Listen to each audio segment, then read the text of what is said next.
What's going on, friends? It's Anton Daniels, and I gotta have a conversation with you guys about Teach Henley because you see how the sun is hitting me. This is no finesse, no makeup, no filters, no none of that. This is 100% Teach Henley. I use it in the morning as soon as I get up, right after I pray and brush my teeth, jump in the shower, and I'm hitting the streets because you never get a second chance to make a first impression. So even though they're giving you 40% off your first order, 20% off for life, even though you may get a free gift, forget all that, right? Because we would do this even if it was full price because it's worth that much. I'm in the streets, I'm kicking it with people, and I see Dusties everywhere. You don't want to be them. You want to separate yourself. And the way that you separate yourself is self-care. Ladies get it for the fellas. Fellas don't wait for the ladies to get it for you. I'm about to hit the streets right now, and I'm feeling confident. I'm feeling great. I mean, I already got confidence, but to have that extra boost of confidence, knowing that you've taken care of yourself and you set yourself apart from all of the rest of the sheep that's walking around making bad decisions on a daily basis. And it's reflected in their actions. It's reflected in the products that they use. It's reflected in the people that they follow. And so if you're trying to level up, if you're trying to make sure that you look good, they're going to send you the pack. They're going to give you all of the instructions on how you're supposed to use it. Then make sure you get your Teach Henley. Again, 40% off your first order, 20% off for life. Get your free gift. Make sure you tap in with your boy Anton Daniels because Unc is never going to lead you wrong. I would never have you use a product that I don't use myself. Again, they've been rocking with me for a long time. Make sure you get your Teach Henley. I love you. I appreciate you. I'm going to holler at you guys later. What's up, guys? Good morning, good evening, good afternoon. I hope you guys are having a blessed Monday on the Q&A show. Make sure you hit the like button because it is free, but also follow the content creators that's on this panel. I do appreciate you guys for joining. If you are interested in joining future streams, you have to contact me on IG. Just say panel. Fellas, if you've been on here before, I'm just cycling through new people so they can join the stream, new men so they can join the stream. Okay, so don't hit up Anton, hit up me, just put panel. But I do want to say thank you for everybody that's joining tonight. How are you guys doing this Monday evening? It's about to be October, fourth quarter. I'm doing good. Oh, I'm blessed, Okay. man. Okay. I'm doing good. Okay. I wish my mom was here, Well, man. Just like I tell my mom I'm on, you know what I'm saying, I'm on Anton Daniels' platform, man. She'd be so proud of me, you know what I'm saying? Hey, Anton, somebody give me some of that Teach Hanley, man. I wish my mom was here, man. God, I wish my mom was here right now. She'd be so proud of her brother, you know what I mean? Got me excited. Lord of mercy. It's going to be a long night. Not Anton fans on the street tonight. No, I was playing. I'm just kidding. But you guys hit the like button and definitely show support tomorrow on the Millionaire Morning Show. We're going to start off with a little icebreaker. My stuff just messed up. Okay. And I'll play it right now. Divorce update. So my husband says that he doesn't want a divorce. He said he feels like ever since our daughter was born that he didn't realize it, but he was, sad about not being number one anymore. And he has come to realize that that is just completely unreasonable on his part. He was willing to make any changes, starting to go into work earlier so he can leave early. I told him I'm not guaranteeing anything. Like, I'm still in my mind, like, kind of set forward on going, because I don't think he fully understands. And I told him that I don't think you fully understand. Like, I need you to be a different person. And I was very upfront with him about it. Like, he's like, do you think you could love me again? And I'm like, it's not that I don't love you. It's that I don't trust you. I don't feel like I can rely on you. I don't feel like we have anything else just besides our shared love of our daughter. And I was like, I'm not sure how easy it's going to be to get that back. Like, I literally need you to be a different person tomorrow. And I'm just telling you, like, I'm not in the nicest way. I don't think I really have much to change. So it's been really interesting seeing the comments about how I said that my daughter's number one, not my husband, and that he came to realize that. And that is why he has not been in our marriage. And all the men are commenting, yeah, it's your fault. He should be number one. And all the women are commenting, don't get rid of him. Are women and men really on two completely different pages when it comes to your child and your husband or your spouse, and which one is number one and number two. Okay. Men and women divide over who comes first. Who do you think comes first when you become married and have kids? Not everybody at once. Your spouse. Let's hear from the ladies first. Let's hear from the ladies first, and then we'll hear from the men. Your husband. Your husband. My husband. Your husband comes first because you need to check in with him and the rest follows. So your husband comes first on top of your kids. I know that you are a mother, but how are kids supposed to be happy in a household where your husband doesn't come first? Okay.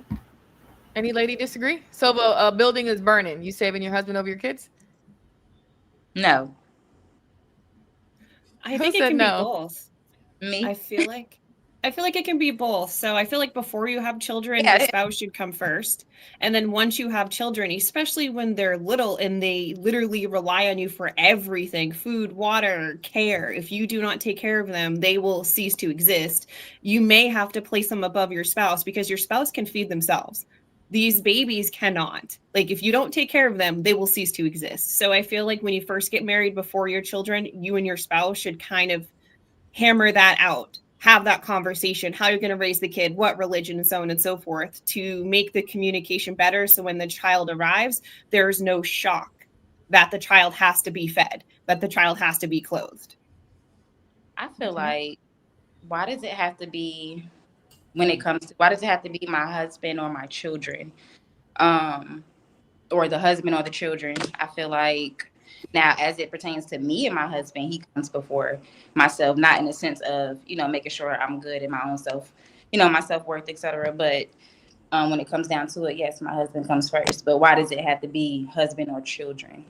Because it's not equal. Who are you pouring into more? Who are you serving more? Who are you caring more? Who are you catering to more? Because it's not going to be equal.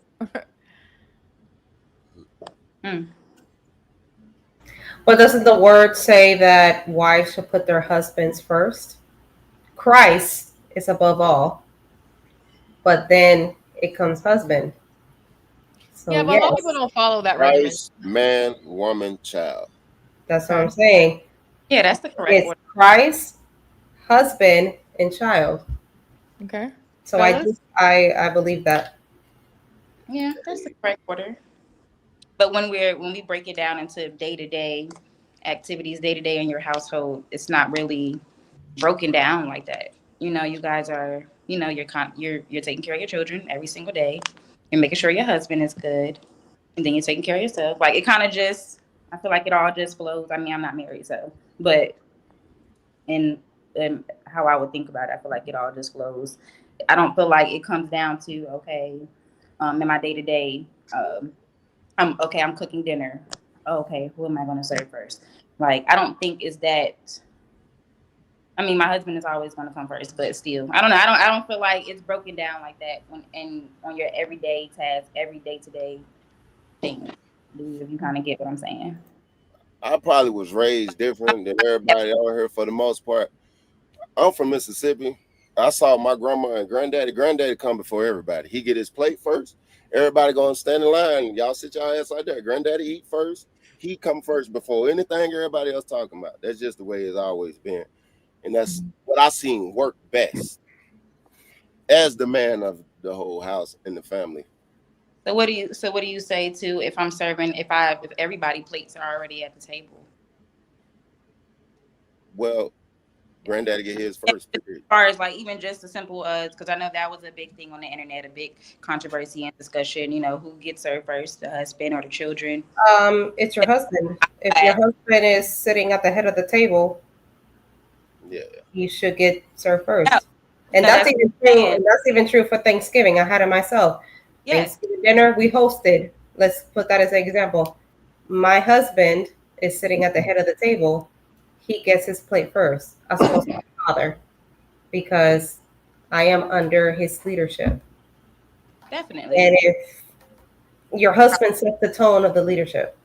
So yes, if we're giving an example, Thanksgiving dinner, I'm hosting, my husband gets to sit right next to the head of the table, as opposed to my father, because I'm no longer under my father's covenant. I'm under his. So he gets his plate before my father gets his plate, and before everybody else does. Where are you from? Me? Yeah, you. Oh, I'm Latin. I'm from Dominican Republic. Yeah, So I'm Dominican, and my husband is from here. Okay. Yeah. Hey, y'all, see, my thoughts on the whole thing is that a lot of parents are having kids out of wedlock. So when we have a lot of kids out of wedlock, we tend to put the children first because there's not a lot of fathers who are in the kid's life. So it's mainly single mothers raising kids by themselves. So their children are always the number one priority. And if they happen to meet a man who they want to marry or want to have in their lives as a husband, things have happened ass backwards already, because now she's always going to cater to the children because the children was always there first.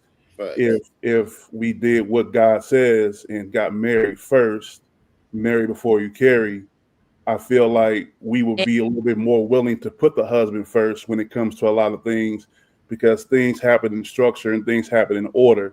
But when you have a child first and you breastfeed the child, you're around the child 24 hours a day. Everything you do, everything you say, everything you work hard for is for that child. I don't give a damn if the man is God himself. You're going to do for your child first before you do for any man, no matter in what capacity he comes into your life. So that's just the ass backwards situation, is that a lot of women who tend to put the kids first more than likely have their child out of wedlock, or they just didn't give a damn about the man that they had. So that's kind of the way I look at it. So, yeah. I appreciate that perspective. Actually, that's actually the side that's not really talked about. So I appreciate that. I actually agree with that. So. That's real. What about if a woman gets remarried, or if a guy turns out to be like a stepfather or something like that? How does that play out? I'm gonna tell you something real quick, bro. I was in two relationships forever. No, I was in two relationships where I played like the semi stepfather. I wasn't married. Why you semi stepdaddy? Ain't you a full-time stepdaddy? You can't be semi. No, semi stepfather means I wasn't married to the woman. I was actually in a relationship with her and she had kids. So yeah, it's semi, yeah. Oh no, that's full-time stepdaddy. Ain't no semi. Hey, you was a stepdaddy. You was a stepdaddy. Right. Okay, well, let them tell it, but you know what I'm saying? I know what I know. I know what it was, but let them tell it. They might agree with y'all, but not me. Nah, it's just like for me, like I was in a situation where I was engaged in 2013 to a woman with boys, and I brought her out to Georgia. And, you know, I was doing everything that a husband was supposed to do or a fiance was supposed to do. And I was trying to instill a lot of those values into the kids and also to her, is that I wasn't demanding her to fix my plate first, but because she was such a very spiritual woman, and her mother and father raised her in the church and raised her, you know what I'm saying, to do as the Bible says. And my mom, you know what I'm saying, God rest her soul, you know what I'm saying, I didn't go to church every Sunday. I wasn't in church like that, but it was almost like a common sense thing to me to do what God wanted me to do, even though I didn't worship him in church like a lot of other people did. So it got really hard because, you know, I was trying to teach her that, you know what I'm saying, yes, I work, you buy the food. I mean, I buy the food, you cook it. You know what I'm saying? I should be the one that gets fed first. I set the table. So there was a discussion that you had with her? It was a discussion I had, yes. So it was like for me. Talk about it. So you was trying to train her? You was trying to train her? I thought it was supposed to be automatic. I didn't know. Well, I mean, I say mold her a little bit because it was like for me, I was doing a little bit more than probably I was supposed to as a man besides my regular situation. I was setting the table. You know what I'm saying? I made sure that everything at the table was correct. I made sure the kids wash their hands before they come to the table. Because they'll come to the table. Yeah. Her kids, yeah. I have no children.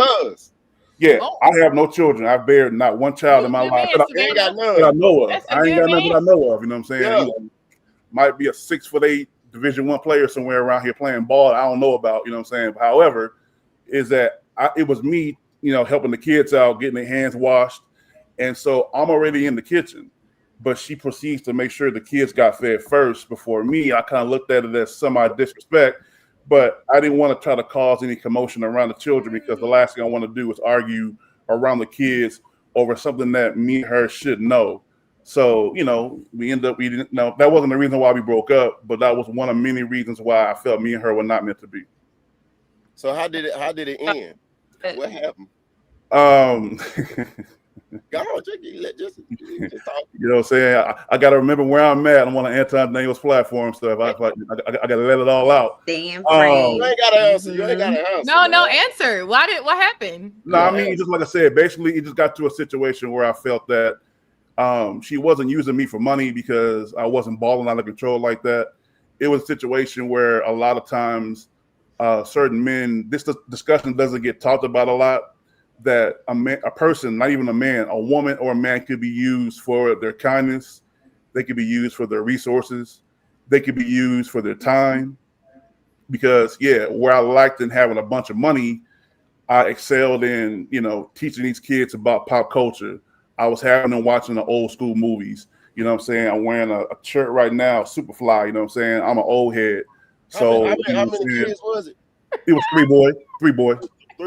And so, I'm teaching them about the old school when it comes to movies. I'm teaching them the old school when it comes to just about old school manners. And so, it was a lot of things I was trying to implement into them. And I was trying to, play the role while I had an engagement ring on my hand. But she, kind of took advantage of that because I cared more than any of the kids' fathers that, that was, and that she had the children by. Wait, how many fathers? How did she take You had an advantage? engagement ring on your finger?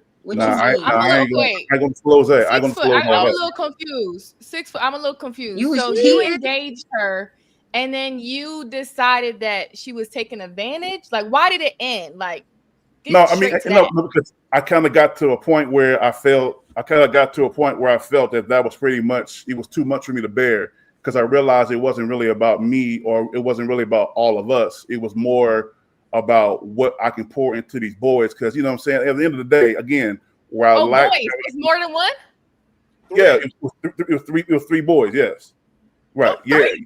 Egg all over my face. Slid down my nose, onto my shirt, all that shit. You strong. You know the same baby daddy? They had the same baby daddy? I ain't going to answer that question. Yeah. That's a no. That's a no. You already answered the question. You know what I'm saying? But however, is that, like I said, I just felt that I was doing a lot of things for her and with her that I didn't do in previous relationships that I got condemned for, and that I didn't take responsibility for. So I said, you know what? I learned from the other situations I was in. Let me do a mental assessment of what needed to be done, and I applied it all to her, and she probably picked up on that. And so I felt like I was damn near a single father to these kids. You know what I'm saying? I felt like they were my three boys and it was just me. And so, like I said, that's kind of, it got too much to bear after a certain period of time. And me coming from being single, having no children, walking around the house butt naked when I want to, you know what I'm saying? I gave all that up. That's important. How long were y'all together? How long did you? We were together, I would say, all together, I would say about 2 years. So it took you 2 years to realize that? Hey, I mean, I ain't the one that, you know what I'm saying? I ain't the kind of person to go into a situation and just give up on somebody quickly, especially if you met their parents, you put a ring on their finger. You know what I'm saying? I flew to because I'm from California originally, and so is she. So I fly to California, meet the parents, do all that, you know what I'm saying? Woo, woo, woo. So you just don't tell somebody, get the F out of my house, or I'm ending this so quick when you've invested so much into a situation. So that's the reason why. Oh, they moved in with you? Wait, they moved in with you? Technically, it was a place I chose. Cause like I said, I moved her from Cali, from because I'm in Georgia now, but she lived in Cali. So I found the crib. We both put the crib in both our names, and then she moved out here with the boys, and then everything went the way it went. And then when we broke up, she moved back to California with the boys. Oh, that's would you be a stepdaddy again?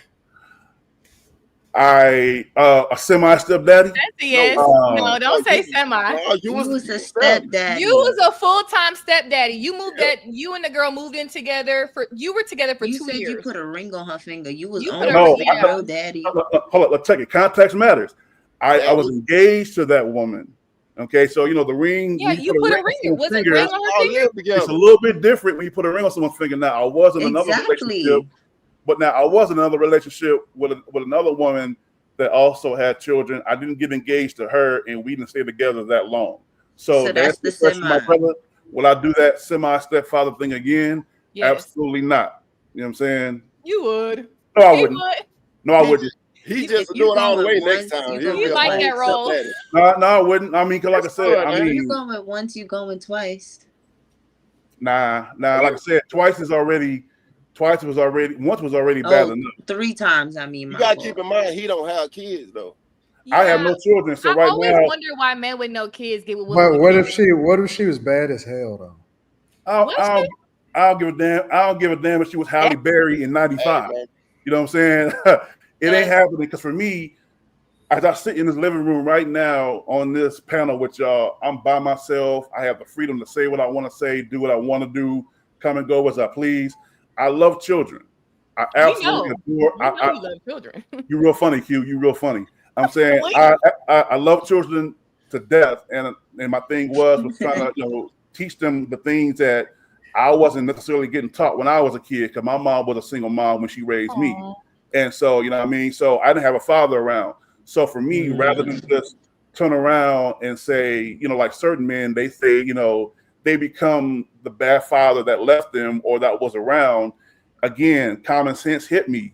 Yo, these are the right things you need to do. Treat the kids the way you want to be treated if you had a father around. I did all of that. But again, I got taken advantage of because I was stupid. You know what I'm saying? I was stupid. So that's why, my homeboy that passed away. You wasn't stupid. Whoa, wait a minute. Joshua, what? That's 2 years. Hey, now my homeboy that passed away a few years ago, he's from Detroit too. He told me he had a hashtag he created. He said, hashtag no to stepmothers. Oh, no, I'm sorry. Hashtag no to single mothers. He told me to stop messing with single moms. He said, don't do it again. And that's kind of what I'm doing. Baby daddy? No, he had no children either. Okay. He was a single father. I mean, I'm single. He was single too, and he was with a woman that had kids, and he got burned financially. See, I didn't get burned financially. I got burned just for my kindness. He got burned when it came to the bank account, and he was just bitter about the whole thing. And he said, no to single moms. He ain't doing that again.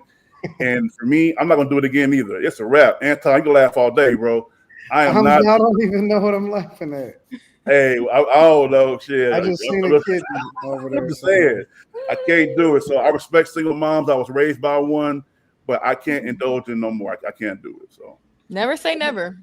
I think most of us will talk to a single mother nowadays. I guarantee you. It depends on how much she finesse you. Yeah, we weak for the box, bro. Depends how good she looks. I've been a stepmother before. I get it. Nah, man, she could make lemon pepper wings every Sunday. You know what I'm saying? I ain't gonna bite. Okay. And that's my weakness. Lemon pepper wings and pedicure. You name food. That's your weakness. Lemon pepper wings and pedicure toes. That is my weakness. You know what I'm saying? You can do that all day. I'm not gonna do it. Was you like bringing home your paycheck and stuff like that? Well, for the fiance, no, we wasn't doing that. I wasn't doing that. It was just, you know what I'm saying, she actually gave me money to take care of things. Like I said, financially, it wasn't a problem. It wasn't like giving up money to take care of things and making things happen. That wasn't the problem. It's just that I felt like I was alone at times doing certain things with the boys. Aww. And you know what I'm saying? Like I said, where was their fathers? They wasn't around. One's deceased and they wasn't around. So the thing is that I was, we were like, playing video games together. We watching Boys in the Hood, getting caught up on some of the old school stuff that I grew up on, you know what I'm saying, Juice and, doing all those things that I couldn't do with a father as a kid. So I did all of that to kind of catch them up, playing old school music, you know what I'm saying? I let them enjoy the music that they grew up, that they were currently listening to, but I say, you got to play the old school stuff. I don't want you to be a music idiot out here and don't know the people that came before you. So I was playing a lot of old school music with them. They was feeling it. They were playing their current music. They was feeling it. I was pouring a lot into them, but like I said, I felt like it was just me. Do you miss them? You know what I mean? I was done after a while. Do you miss the boys? Absolutely. Oh yeah, I love the kids. Yeah, it do. The kids ain't the problem. It was the woman. Yeah. It was the woman. You know what I'm saying? Like I said, I don't blame the kids for nothing because kids don't deserve to get ridiculed at a certain age. You know what I'm saying? They don't really know no better. That's why you need parents to instill and teach. And So you know what was she doing while you was talking to and hanging out with the boys? I mean, she'll either she'll be working or she'll be like, you know what I'm saying, getting some rest. Was she the breadwinner? Nah, it was me. It was almost equal. Our pay was almost equal. It wasn't one person doing a whole lot more than the other where we could tell somebody, you know what I'm saying, you know, where I could be like, sit your ass down or, you know, none of that big dog talk. It was almost semi equal. So it wasn't a breadwinner situation. I think that as far as men and women divided over who comes first conversation, I think it's context to it, right? It's nuanced. So it's easy to say from a blanket perspective, well, you know, the man always comes first or whatever, right? But I think that the natural order of things, yes. But then when you start to dig into it a little bit, like for example, if the child is a newborn or is very young, I think that the woman has to prioritize the child first because, you know, you got to make sure that the child survives. The child can't even communicate. It's important for a woman to bond with the child because you don't even know why that child is crying some of the times. You know what I'm saying? So the other part of it is you got to be with the type of guy that's not tripping about that type of thing. You know what I'm saying? So I know a lot of guys, they say, well, a man comes first. And that's true in most situations. But the other part of it, though, is just that you got to be in a space to where you can put her in an environment to where she can focus on you.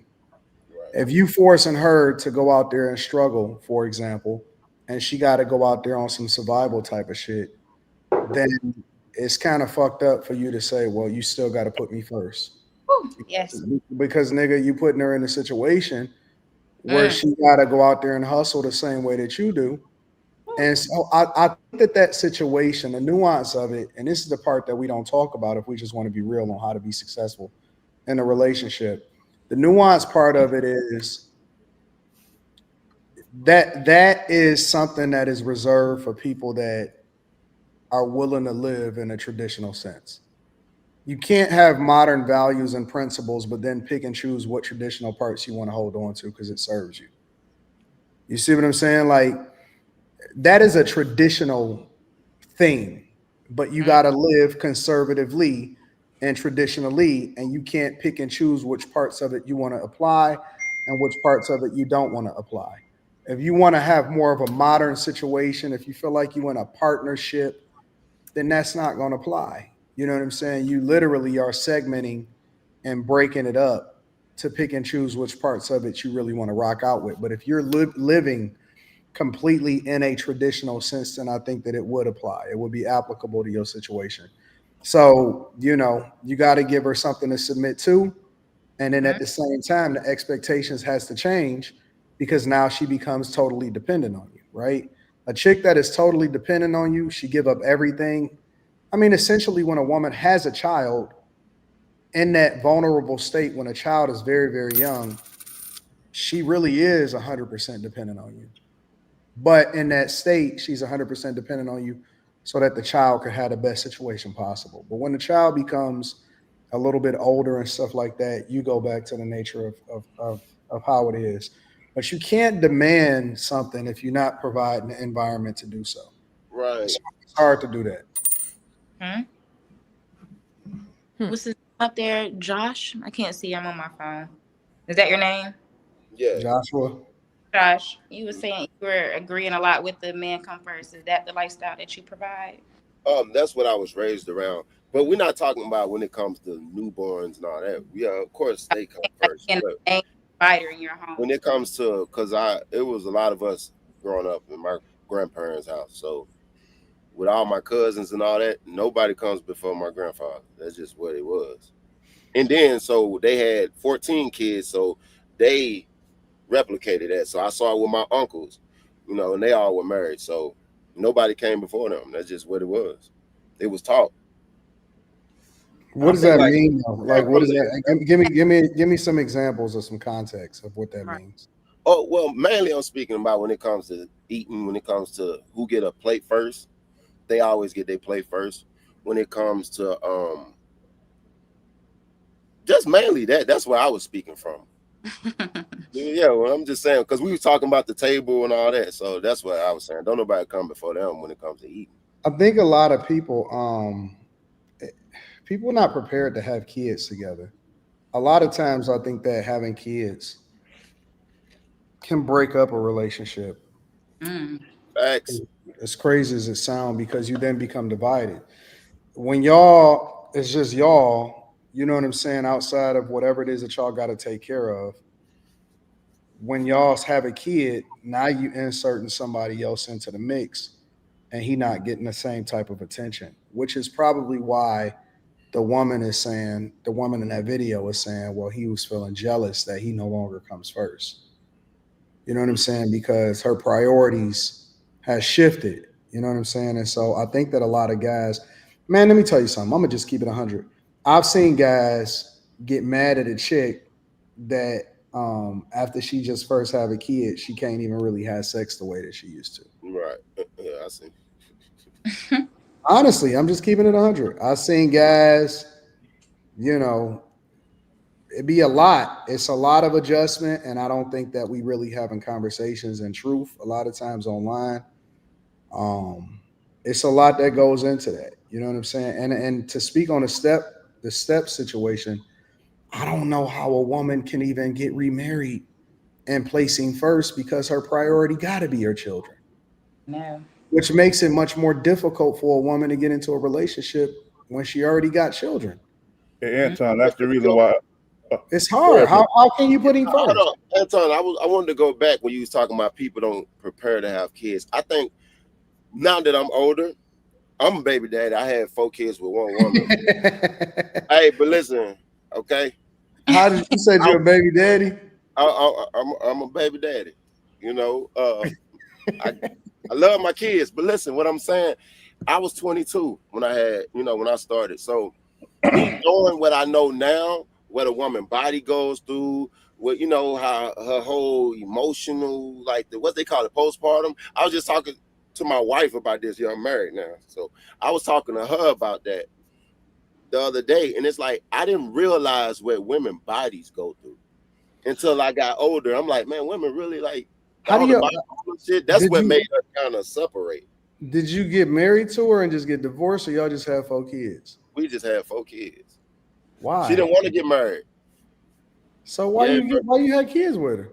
I didn't know better. I didn't. You had 4 of them. Well, twins, but it was 3 pregnancies. Yeah. Okay, 3. Yeah.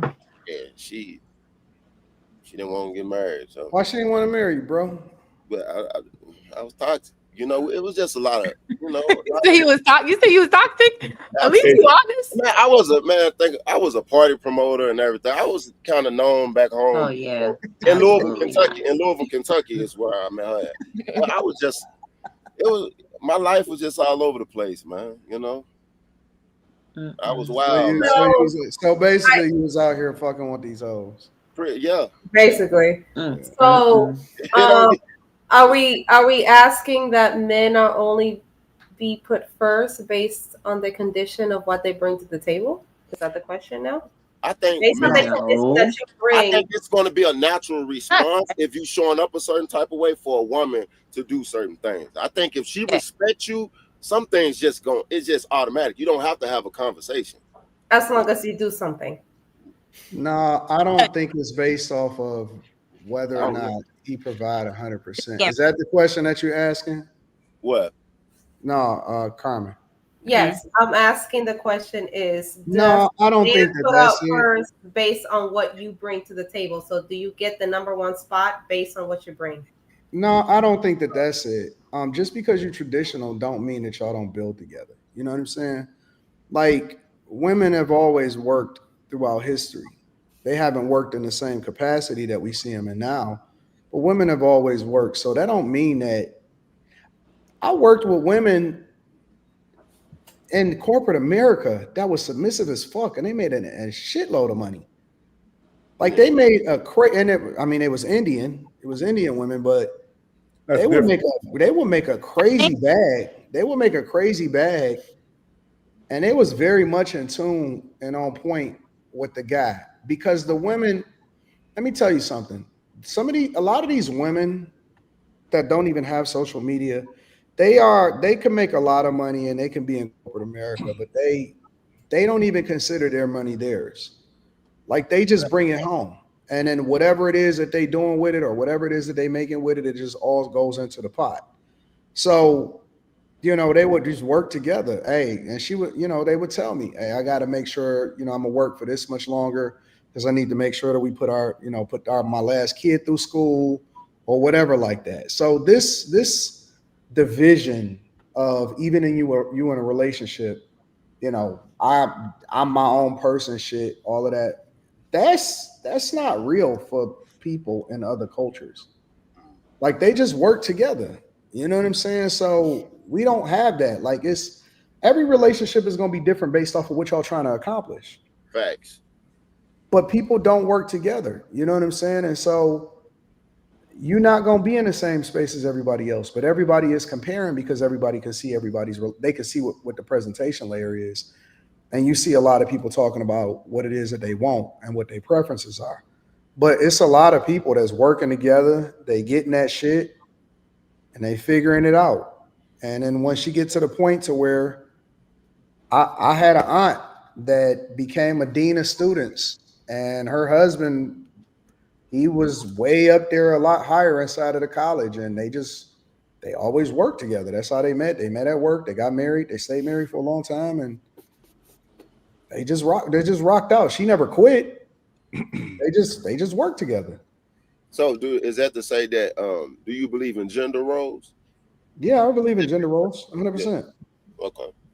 Hey, Anton, see, my thing is that my whole problem, and I say it's a problem for me, and hopefully I can kind of overcome it, is that it just for me when I got in relationships, I wasn't necessarily the person's friend before we became boyfriend and girlfriend. It's like I met her, she sees me, we have a couple conversations, we go out on a couple dates, we have a couple of 4 or 5 hour telephone calls, and then we automatically assume that there's a compatibility there that could be sustained for a long period of time. So it's like, you know what, why waste time? There's nobody else I want to talk to right now. Let me go ahead and hook up with this person here. So do you sex yourself into relationships? Say it again. Do you sex yourself into relationships? Like we go together after this. SCX? Sex. Yeah. SCX.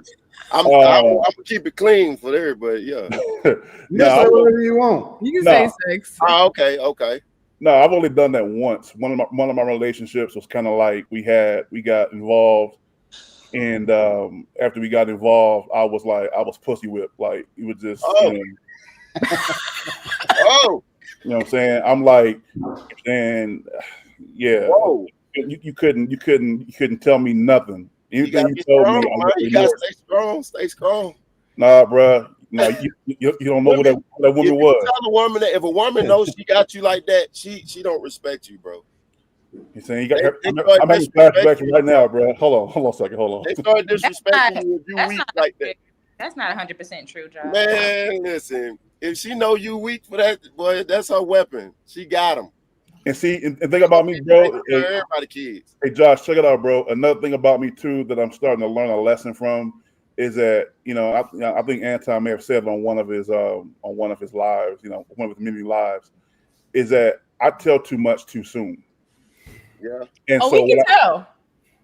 I can tell. I ain't gonna lie. I can tell.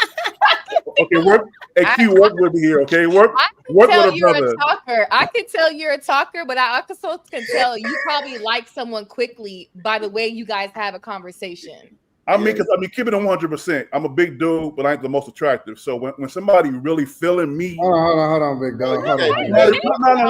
I'm being real. Hold on. I'm a big dude. I know my land. I know who I am. Six. If Flavor Flav can get women. 6. Don't ever say no shit like that. Yeah, don't do that by yourself. Okay. Because that shit, you carrying that shit, man. That's why you keep on settling for women that they ain't supposed to be with you. Yeah. That's why you No, I ain't. mean, like I said, Nah, man, don't ever say know no my shit like lane. that, bro.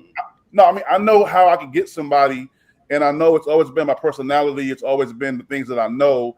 I don't lead with my looks, you know what I'm saying, per se. They see a big, tall, What do you mean? they Listen, do. bro, Drop your nut and say, Girls love big guys too. nah, listen, bro. Hey, Don't I'm ever 6'8", say. I'm him. Don't There's some ever ugly say dudes no out shit there that like don't that. know that don't want to admit they're ugly. You know what I'm saying? And you know, Nah, don't say no shit like that, bro. You Yeah, gotta, don't you say gotta. that. Come on, man. Hey, You boy, I know you some gotta gremlins out have here more getting all the confidence in girls. that. I know some very ugly men that I have big know ass some confidence. gremlins. They getting all the girls. What the fuck? And they confident. Bro, you gotta have. Let me tell you something, bro. The one thing that women don't like is men that lack confidence, bro. Yep. Yeah, It's a turn off. self-deprecating. Yeah. no, I got confidence. I know how to talk to somebody. I know how to get at somebody. You know what I'm saying? That, bro. You can't Let me tell you something, bro. Women are like, they like fucking zombies that can smell fear.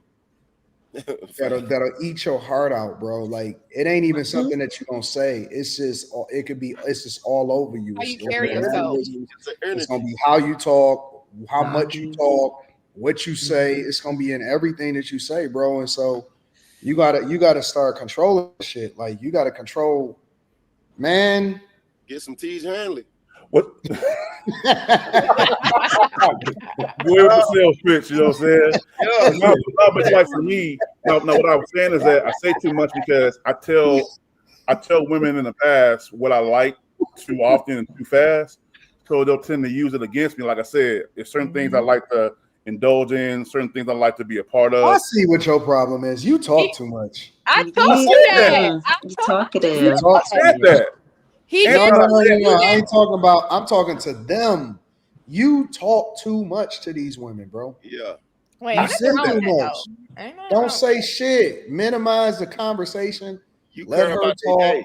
No, Anton, but you forgot what I said. I admit that I talk too much, and I said I'm working on that now. No, don't work on it. He's working on it right now on the panel, Anton.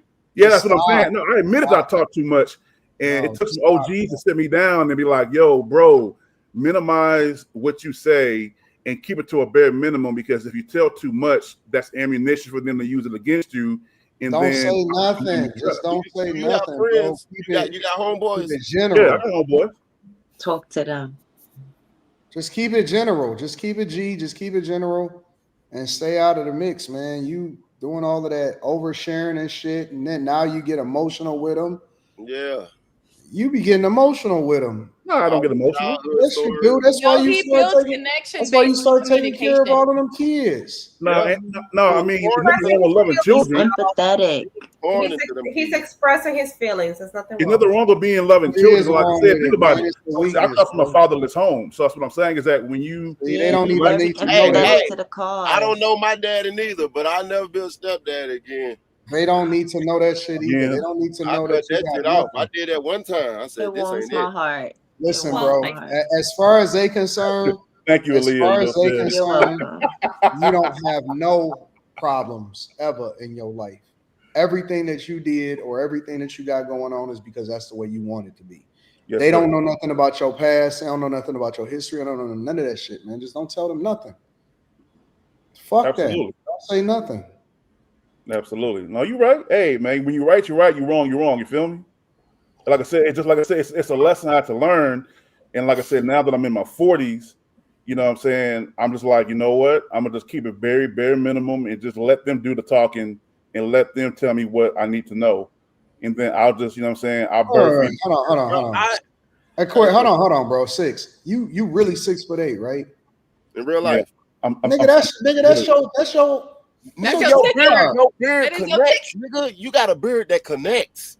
Yeah, nigga, you already won. What you doing? Yeah. That is important. Well, hold up. Anton, you misunderstanding where I'm coming from. Where I told you before that my, you know what I'm saying, the way I consider myself, how I look, I've gotten all my play when I was in the military and when I was in college playing football was because of my height. When they heard me talk, that added to it too. So I didn't have to necessarily be the most good-looking dude on campus or on the base to get pussy, because they saw I was 6'8", 375 pounds, and I knew how to carry a conversation. So That right there got me laid right there. They hard to get pussy because they want to. I could have had no teeth and two busted lips. I would have got it anyway. They want to see wait. That's all that is. Wait a second. What happened, though? Why you lose your confidence? No, I ain't losing no confidence. I have all the confidence in the world. Trust me, believe it. Just that I know my flaws. No, I know my flaws, and a lot of times, a lot of people out here in society, they don't want to introduce their flaws, or they're afraid to do it. Like when I job interview in the past, I used to always be more than willing to tell a job what my flaws are and what I need to improve on more than what my strengths are. That shit, bro. No, my strength. I'm telling you. I'm telling you. I've been in retail 25 years. I'm telling you, no, don't do that shit. Okay. All right. You're leading with. Girls will take a girl that's not a good girl. She'll take advantage of you. She will take just like the baby, the 3-time baby mama. She'll take advantage of your niceness, and that's what old girl did. Because you're so nice and you overshare, and then women at times, if they're not a good woman, they will use that against you. Like, I will listen to everything that you say with, okay, he's had this in his past. Now I know how to move with him and use him, because you give them that information. Don't give a woman the playbook to you so easily. They call you when they hungry. Yeah, you're Mr. Nice Guy. You're the Mr. Nice Guy type. Don't let these women take advantage of that. They won't do it. You just walk around and just do whatever the fuck you want to do, bro. And you gonna win your life. Like, that's it, bro. You ever did? You don't need nothing else. You won at life, nigga. You won. You ain't got no kids. You got a job. You got a place to stay. So yeah, you'll definitely get played. These women are savages nowadays. No, I know. That's what I said. You know, I mean, like I said, sometimes, you know, a hard head brings on a soft ass. So it took me a while to realize what the error of my ways were. So that's why I'm just laying low, chilling, and, you know what I'm saying, just letting things come to me. I'm not out here trying to like force it on myself no more. You know what I mean? I learned my lesson. And he's in Atlanta. You in Atlanta? That ain't necessarily a good thing. So you know what I'm saying? No, I know it's not a good thing. Yeah, it ain't necessarily a good thing. You know what I'm saying? I'm in Georgia too. Oh, there y'all go. There you go. We got a link. Yeah, I'm downtown in Atlanta, man. Yeah, I can introduce you to some people. There you go. Don't get played now. Hold on. Q. Go read the super chats, man. You gonna come back? Yeah, Anton done on my ass. He like this big tall, no confidence having ass nigga. I'm not, bro.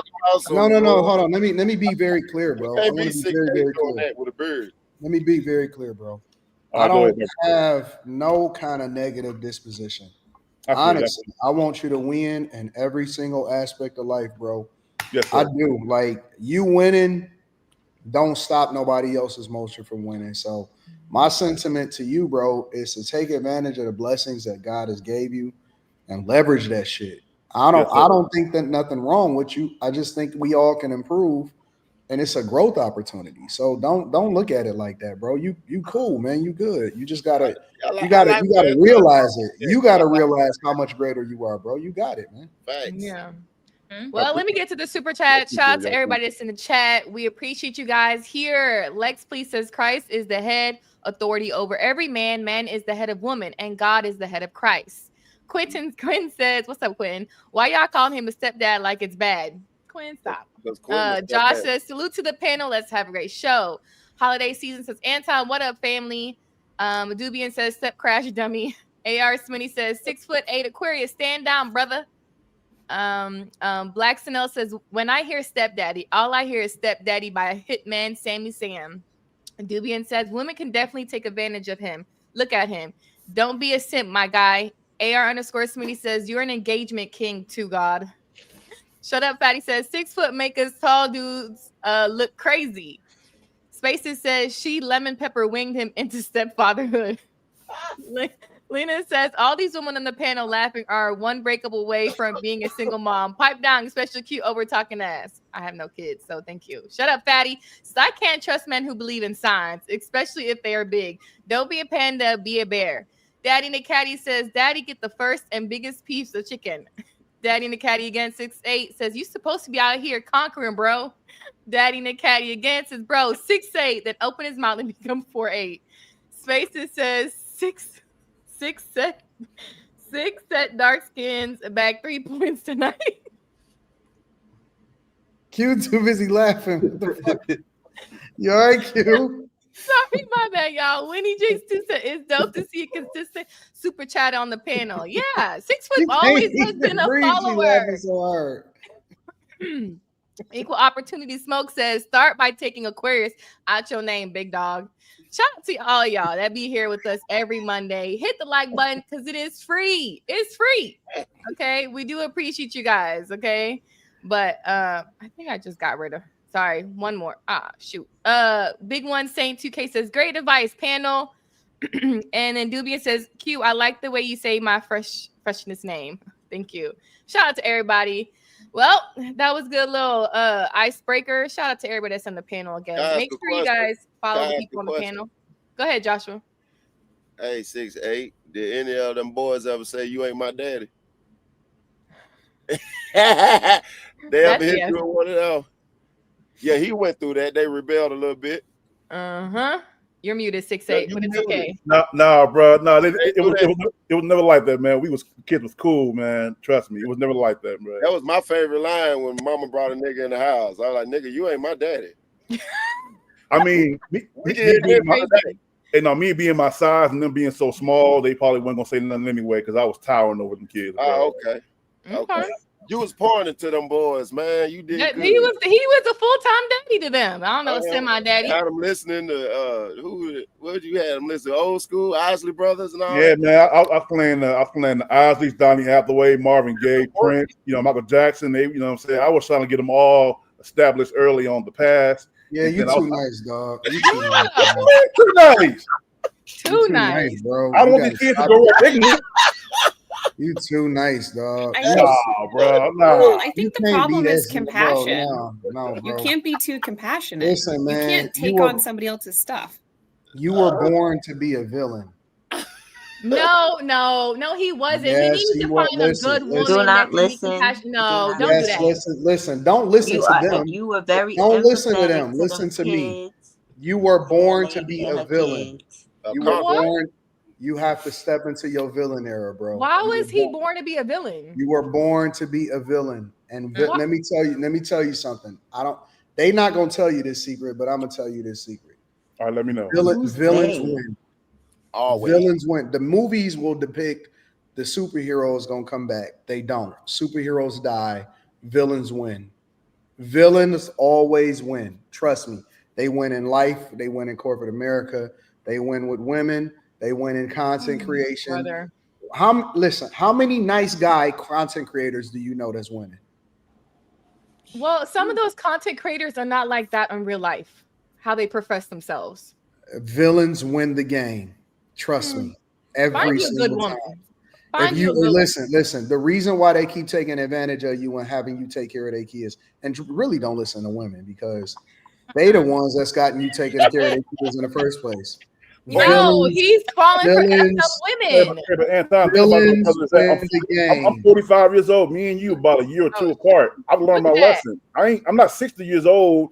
Just now learning a lesson. Me and you about the same damn age. So it's better me learning now than when I can't be mobile and I can't get up and I can't do nothing I want to do. I got it now, loud and clear. But let me tell you why villains win, right? But it's about being it to the right person. Let me tell you why villains win. Because they just sat there and giggled because they don't think you got the confidence that you need, right? And they also know that they can take advantage of you if they needed to. But the reason why you need to get into your villain era is because if you go more villain, it'll balance you out, right? Because you're not going to become a bad person, but you're going to start seeing the truth for what it is. Becoming a villain doesn't mean that you're bad. Often at times, even from a metaphorical perspective, the people who they perceived to be the villain was actually the hero. It was the good guy, right? But they were doing what was necessary in order to win the game. You have to start becoming a villain. You were not blessed with these gifts just so you can be a step baby daddy and teach these niggas boys in the hood. Fuck them kids, bro. Fuck them kids. Them is not your kids, man. Do you know what the villain would say? Go back with your baby daddy because them not my kids. But instead, you know what you did? You wasted a bunch of time had them out, move towards you, and guess what she did? She wound up going back to California anyway. Taking them to get her. The villain will start to realize his real superpowers, right? Right. That's what the villain does. And so you're gonna have to start leaning into that shit. Fuck what people talking about. Stop letting these people guide you talking about being a nice guy, because they not gonna help you. It's not. And any person that has ever become great, any man that has ever became worth his salt, he had to go in the dark and become a savage. It wasn't enough to be nice. I don't know no nice person, even back in the hunter-gatherer days, that wasn't willing to kill. They had to kill when to eat. Right. They had to kill to eat. This is survival. You got to look at this as survival, bro. You got to be comfortable. But your strengths will look a lot like weaknesses when you're in the wrong environment. So. If we was in the Roman days, you would be a fucking gladiator. But now we got too comfortable. We got this fucking technology, and you talking about how nice you are and teaching little man. Fuck them kids. You got to stop giving a fuck. I used to be a nice guy. I used to be real kind. Kept getting friend zoned my whole life. It was crazy. But you got to stop giving a fuck and look at it for what it is, nigga. Don't nobody care about you, nigga, if you don't care about yourself. I'm telling you. Jesus. Stand on business. Drop your nuts. Walk around. You 6'8". Facts. Drop your nuts. Stand on business. You gotta understand, nigga. Like you a god, nigga. Facts. Like the fuck. Should nobody even be able to talk? And you should be the man when you walk in any motherfucking room. Like you would be considered a god, nigga, back in the day. Yeah, fact. And we over here, and you over here taking care of another man's kids. Shit. Men's more than one. Yeah. Damn, Q. You had to remind them, Q. I had to remind them. You had to remind them. God damn. That's crazy. Okay, let me get to these other super chats and we'll move along. Safari says 6 is supposed to be moving like Thanos out here. Bless up 6'8". You made it out the chat to the panel. Yeah. Shout out to y'all. Let's move on to the next topic, y'all. This is not about to be a stream about 6 foot Aquarius. Okay? You need to get coaching calls with Anton Daniels. Oh boy. Hey, okay. Anton, you be doing coaching calls? I haven't done them in a while, but I'm gonna start them back up though. I told the men need you out here, Anton. Men need you out here, boy. For real. Okay, let me go to the next video, y'all. I was waiting on my ex-husband to be a bad person. I was truly waiting on him to do something so fucked up to me, so bad, that it would justify me ending the marriage. A lot of people that's never been in my situation won't be able to relate. And it's okay, because this message ain't for you. But again, I was waiting on my husband to be a bad person.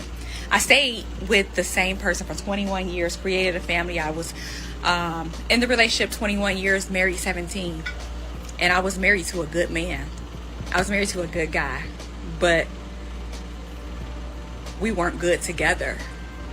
And being in a relationship where you're just not fulfilled, where you're not happy, but you are with a person that you know is good, and you're hearing the rest of the world talk about how hard it is, how there aren't any good men in the world, it will make you stay longer than you need to. Your soul is yearning for more, right? But you're stuck. And that was me for a very long time. And I had to realize that he doesn't have to be a villain in the story for me to find my happiness. He doesn't have to be a horrible person for me to realize that he is not my person. I did us both a favor. I really did. And this is coming from my heart. And it's hard because who leaves a good man? Who? But once I turned 40, guys, my happiness became non-negotiable. And I had to do what was best for me. I could not see myself dying just to stay committed to society, because I was no longer committed to myself and my happiness, and I wasn't committed to the marriage anymore. Boy, I hope the next nigga dog her. It is. I hope he mollywop her ass, take her through the trenches. Is 40 just the 8? Like, I think what's that twin? What's the twin that thought the grass was greener when she divorced? Tia Tamara? Yeah, like, are women thinking there's a whole bunch of good men that are interested in them when they have? I'm gonna tell you what it is. I know what it is. I think they confuse them niggas in the inbox. They confuse them niggas as being husbands. Them niggas just trying to fuck. Once you realize all 118 of them just trying to fuck, They say whatever. Hey, beautiful. Good morning, queen. That shit don't matter. It don't matter. They just want some box. That's it. Women start looking at their husband like, you know what type of action I got? Niggas is looking like, what? That's what a fact. So what is a good man? She talking about a good man. What defines a good man first? I actually was in that situation just a little bit outside with of a good now. Man. I feel like with a really good man, but we weren't happy. I wasn't happy. Hold on. Why weren't you happy? Wait. Let her tell her story. Let her tell. Go ahead. I'm sorry. I understood the end. She said, "Who leaves a good man?" And that's all you could think about is, oh my God, he does this, that, whatever. But first, let me say this before I even start like that. I wanted to say, I feel like a lot of us women. Notice I did say us, me as well, but I'm aware of it now, that a lot of us live in a fairy tale ideology, that we want all of the bubbly feelings. We want the, like you just said, the good morning queen text, and we want all of those things. We want to feel a certain kind of way. We want you to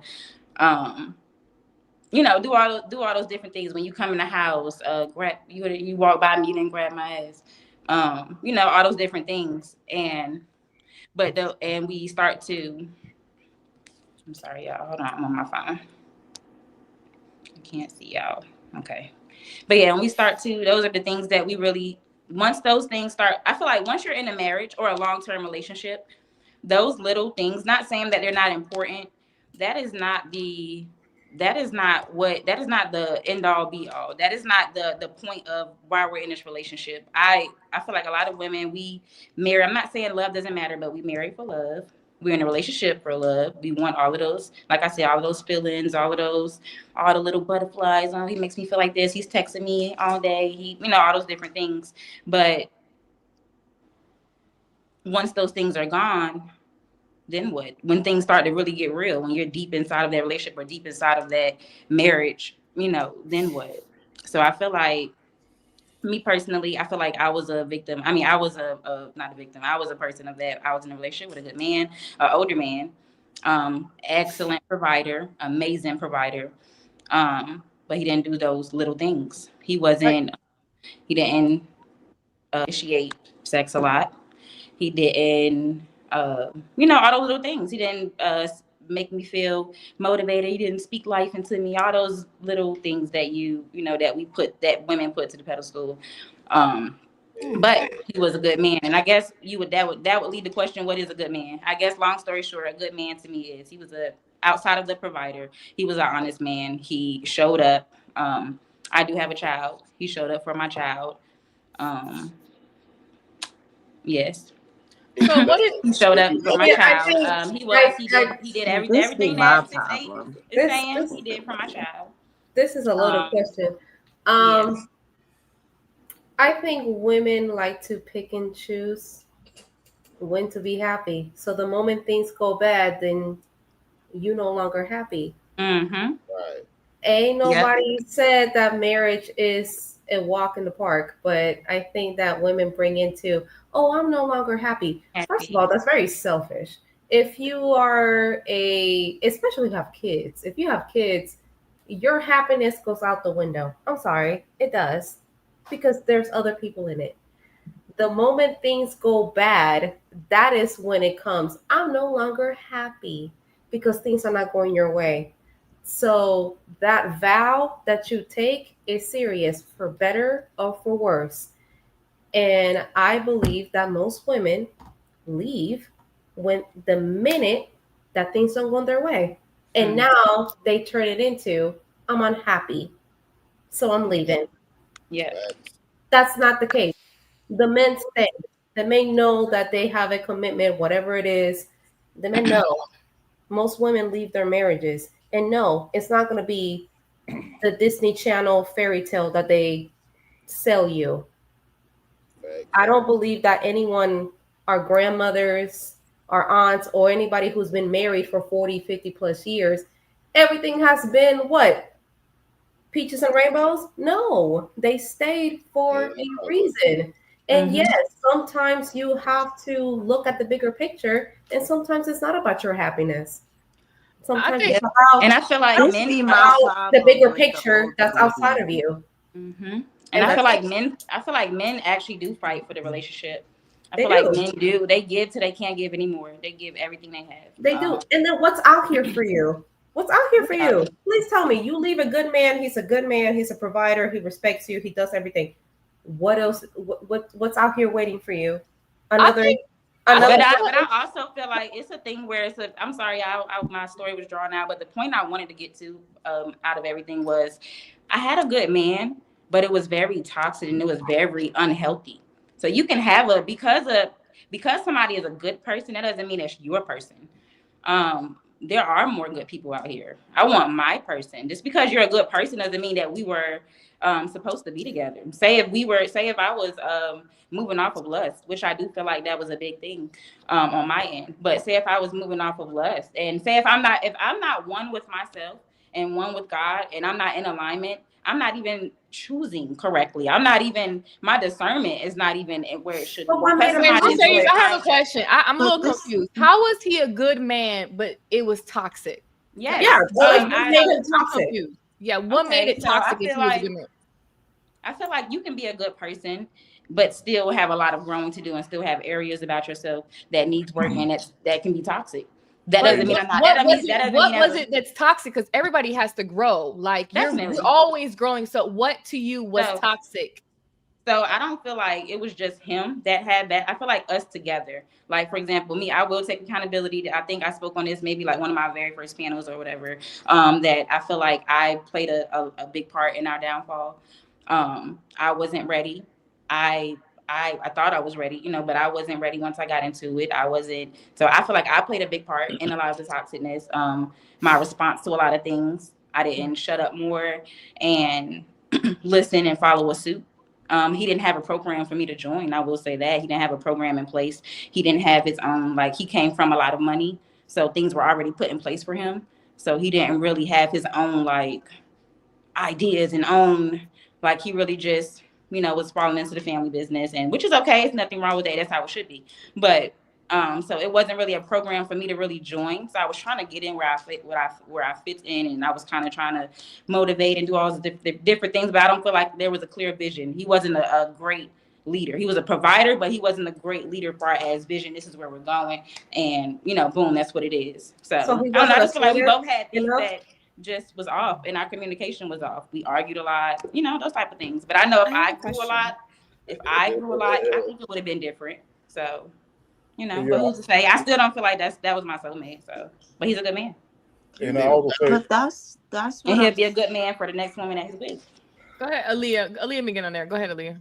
But this is my thing. Going back to the video, this is my problem with older women and stuff like that.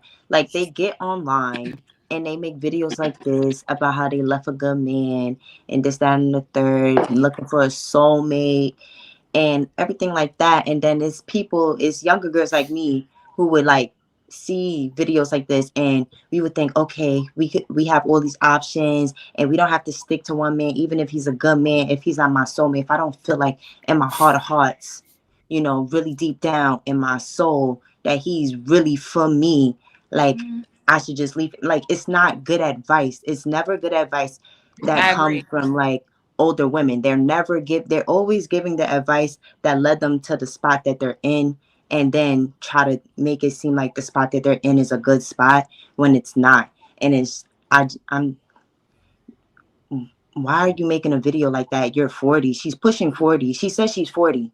Mm-hmm. You're 40 with what options? You got kids. You was married. You have a whole history and you think you got all these options. That's what I'm saying. It's women are delusional. And I'm a woman. So it's just so we're really delusional. We have to really sit down and really call it what it is. We're delusional because she's 40.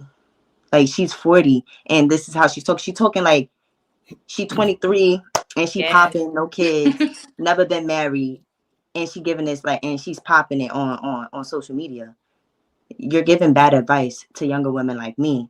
And going back to what everybody else said, it's not going to be a fairy tale story. It's not going to be a fairy tale story. we're not going to always be soulmates. Like isn't a relationship you're supposed to work at it? Aren't we supposed to build together? Why would somebody automatically be my soulmate, or am I supposed to fall in love at first sight? Like, what are we talking about here? And it's just, I just feel like it's diluted. It's delusions, and I'm gonna it's say bad one thing. advice. Yeah, I was gonna say too that I feel that a lot of women are attracted to. I mean, the law of attraction says you're attracted to who you are, not what you want or something like that. Mm-hmm. And then the other thing I was gonna say is that I feel that certain women are bitter towards the good men that they're with because they wish that that guy that he's with, the guy that she's with now, she wishes the guy that's acting an asshole would do the exact same thing he's doing. So it's like, let's just say Mercedes. I'm not saying it's the situation you were in, but let's say the guy you were with is doing all the right things and doing all the things that were necessary, but you had a dude that you dated before, somebody lingering around that you really want, but he's not doing the things the good guy is doing. It'll be a tendency sometimes for a woman to hold a resentment towards the good guy because I wish the guy that I really want was doing what you were doing. I mean, I definitely get that. I definitely agree. I just want to say, y'all do know marriage is a contract first, right? It is a contract. So love Carmen. You assuming that they were married. She wasn't married. She never said she wasn't married, but everybody in the panel is like, oh, this my soulmate or whoever. That's what she said too. She said he wasn't. He said that he wasn't her soulmate, and she still loved her. Well, that's my point. Marriage is not about being a soulmate. Marriage is a contract first. The love comes second. So if you're divorced, a good man, he's a good provider, he's a good man, he's that, but you're leaving or you're leaving the relationship because he's not your soulmate, your priorities are not. Hey, Mercedes. Let me say this one thing. The baseline of being with somebody should not be just based off of they're a good person. There are a lot of good people in this world. It cannot just be you're a good person. Boom, I'm the first good man. No, there are a lot. If you're not my person, God has already designed who my person is. I honestly believe that. So if you're not my person, I'm not going to make something. Now, granted, I wish, yeah, it took me a while to get over him, but what is a soulmate? Like, soulmate, like, what do you mean by my person? See, I'm not like, what do you mean by that? Soulmate. I don't look at soulmate in a traditional way, so that don't even apply to me. What you mean by my person? What do you mean by my person? Like, what do you mean by that? Like, what makes somebody your person? Like, what that God created for me. How would you know what that person is? How you classify it? What do you say? How you classify that? Like, how would you know? Like, you will have to look at them and be like, that's the person God made for me, or like, no, like what's the criteria? No, this is the thing. Like, for example, the relationship I was just in, I wanted that to be my person. That's the only reason I stayed so long, and it was getting worse and worse and worse. Like, I wanted that to be my person. So if I wish it, like, it is what it is, but it didn't work. So clearly that's not my person. And like you said, it's not a thing where I'm walking around, is that my person? Is that my person? No, I'm just letting it happen. Now I'm being more intentional about when it comes to dating and all those things and how I want to show up, et cetera, et cetera. But no, it's not something I'm just picking out. You just, I don't feel like. How would you know? Like, when would you know? Like, when you in a relationship and you with a good guy and like he was like the guy before, but like, I guess he, like, what does he have to do to be your person? Like, what? No, that's the thing. I'm not looking at it from that way. Like, my person, there's a layout of a list of things that my person would do. I'm deciphering that once I'm in it. Like, I'm in it and it's not working. So when it does not work, that is not when you're in the relationship, you actually just don't know what you want in a man. So you have to be in a relationship to know what you don't know. No, I'm not saying I have to be in a relationship to know what I want in a man. No, I was just answering that one thing about my person. Like, I don't have a list of, okay, this and this and this would be my person, especially as I'm still continuing to heal and grow and all those different things. Okay. I know who I used to want a year ago, I would not want next year, or whatever the case may be. So, okay, maybe what made the other guy not your person? Maybe the one I was just with. Yeah, like, what made him not your person? The only reason I'm saying he's not my person is because we did not work. That's the only reason I'm saying it. Now, granted, say if we got something, you know, God made some things happen in life and we ended up back together. Cool. Ooh, I was wrong. We were meant to be together. But because it did not work, you're not my person. Simply because of that, it's not something he did or did not do. It was just, it didn't work. But I also feel that blessings can be screwed up and can be messed up too. Just because it didn't work doesn't mean that it's something that you can't go back and actually fix. You know what I'm saying? I feel God will give you an opportunity to correct your wrongs, but you probably felt that situation wasn't meant for you, but it probably was meant for you. Like I said, you know what I'm saying? Yes. I completely agree. I wanted to spin the block plenty of times. It's like, were you? Wait, hold on. We're not gonna wait. Why did you want to spin the block? Hold on. Broke up? We're not gonna let because. Yes, I wanted to spin the block for a long time. But you broke up with him? And Mercedes, so my example is actually right then, right? You said what? So my example. But I think it's because I'm magnifying all the great things. My mind, sometimes when you're in that phase of the break, like I spoke on this on 1 p.m. and I was like, we just broke up this year. We ended in like maybe between March and April. Did you want to spin the block because you got out and you see how shitty these men are and you're realizing, okay, this man, he's a provider. He's probably a good man, not cheating, loyal, honest, but he's just not giving these little shit that you don't think that matters. Like a lot of women don't know what they need and want in a man. It's a difference. What you want and what you need. Like, is provider more important than him complimenting you? Is him being loyal more important than him actually showing, like, being there? Like, there's a lot of different stuff some women don't know. So people don't know what they know. I 100% agree with you, which is why I take a lot of self-accountability. I was a delusional woman. That's why everything she said when she was like, women are delusional. Yes, I was super delusional. I was a hot mess. Like, I'm not a woman that just thinks, oh my God, no, he was wrong. No, I was a hot mess. I was not ready for what he brought at that time. No. So yes, I wanted to spin the block because yes, I wanted my man back. I wanted all those things back. What about your baby father? What about your baby father? And I felt like, What about your baby father? Is he around? He was in and out. He was in and out. Not with me. I'm talking about like as a father. Yeah, he was in and out. Now I just completely X'd him out. But you X'd him out of your child's life? Currently, right now, yes. Uh-oh. Yeah. Hey, Mercedes, so the example that I gave, was it actually true? So if the nice guy that you were dating, the guy that you were with, if the guy you spent the block with was doing what the guy you were with were doing, no, the guy, that's the same guy. It's only one guy. I've only been in the one guy she's trying to spin the block to. I've only been in 2 relationships as an adult, which is my child father and the man I was just with. Oh, my apologies, my bad. I'm sorry. Okay, my bad. So, but you see how like thing. When you haven't had left a good man. Good relationships. That was only my second relationship, outside of my child father and being 30 years old now. And the first man that I had, to do all that with, live with someone, and we played the whole family thing, did all those things. So yeah. Did you actually? But it was like I said, we argued a lot. I'm just asking a question. We cheated a little bit. It was a little bit of cheating, but it's a lot of things that's not a little bit of cheating. Hold on, who was cheating? Yeah, you and him. Definitely a lot of cheating, and I found that out way after the fact. But yeah, and I had a lot of suspicions throughout the thing, and I would be considered insecure and all those different things. But I was correct. So just that whole type of thing. Did you like? But I guess bottom line, y'all, I just feel like because somebody is a good person doesn't mean they're your person. That's all. That's the moral of the story. There's a lot of. I think the moral should be we should give good people a try. If they're a good person, you go with a good person.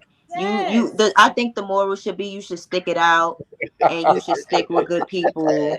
You know what I'm saying? I think we should go back. To be honest, I think we should go back to the old days and let's go back to the arranged marriages, because clearly nobody knows what they want. Let's go back then. Let your father, let your mother, let your family pick your husband, because arranged marriages have worked for years. We don't know. We literally just sat here and said, I left a good man. He's a good provider. He was great. He was fine, but I still left anyway. Who left a good man? At that point, let your family pick your husband, girl. Let your family pick your husband. Who left a good man? Who left a good man? You said you left the good man. The video said that they left a good man. No, baby, I would no. I didn't. Did you not leave? Oh, I'm sorry. Maybe I misheard you because I thought that you said that you left a good man. So I misheard you. I'm sorry. That's what she said. I thought that you said that you left a good man. I apologize. No, I didn't leave him. No, I swore you said that too. That's what she I said. did not leave that man. I would have stuck it out. So no. Well, I'm just a little confused. What I heard. How he was a good man, but a cheater. I'm just. What is? That's what I'm saying. I would have stuck it out. Nobody can hear anybody if everybody. Yeah, you're right. One mic, y'all. One mic. I would have stuck it out. I think we did get a little confused because we thought you said he was a good man, but there was some stuff going on. It became toxic, but he was a good man, provider. You did say he was a provider. Mm-hmm. Then down the line, you said he was a cheater. So I'm confused how he's a cheater and a good man, but it was a toxic relationship. I guess my idea of a good person, y'all, I'm a little different, I guess. My idea of a good person doesn't mean that they don't come with stuff. They don't come with their flaws. I don't know. I don't feel like because you cheat just in general, because I don't know. I don't feel like I don't know.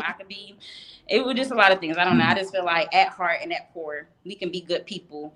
But if we're not grown to where we need to be and we have a lot of trauma and those different things, we're going to act off of those different things. That doesn't mean I'm not a good person per se. But yeah, that's all that was. Like Mercedes, he's a good man. He wasn't grown to where he needed to be. And Mercedes, do you feel that that women want assholes who know how to act like gentlemen? You trying to be that type? I do feel like. Well, I mean, according to Anton, and like I said, according to Anton, and I feel what he's saying. Trust me, believe me, he told me in the last block, like to be more of a villainous type of person. But I feel that a lot of women, they want the asshole piece of shit dude that look a certain way, that looks a typical certain way. No. Hold on, wait. You mischaracterizing, bro. You add too many adjectives into it. Women. Yeah, he said after he started. Yeah. Women don't want pushover, and they want guys that stand on their word and hold frame and stand in their masculinity. It's simple. There you go. That's it. It's simple. And so when you move how you want to move and you control what you can control, they going. But was that guy doing that for you, Mercedes? Was he standing 10 toes down? Yeah. You know what? No, he was a lot like you. And I'm not saying you're not standing 10 toes. I'm saying he was like, shit, he was a goddamn simp. It was always whatever I wanted to do. He was a goddamn simp. What do you want to do? Where do you want to go? It was nothing was Wait, ever. but you said he was a cheater. 6 foot is not a cheater. No, I don't see him cheating one bit. Cheating is not you. That's not you. That's not who you are as a person. that's one of your toxic traits. But anyway. I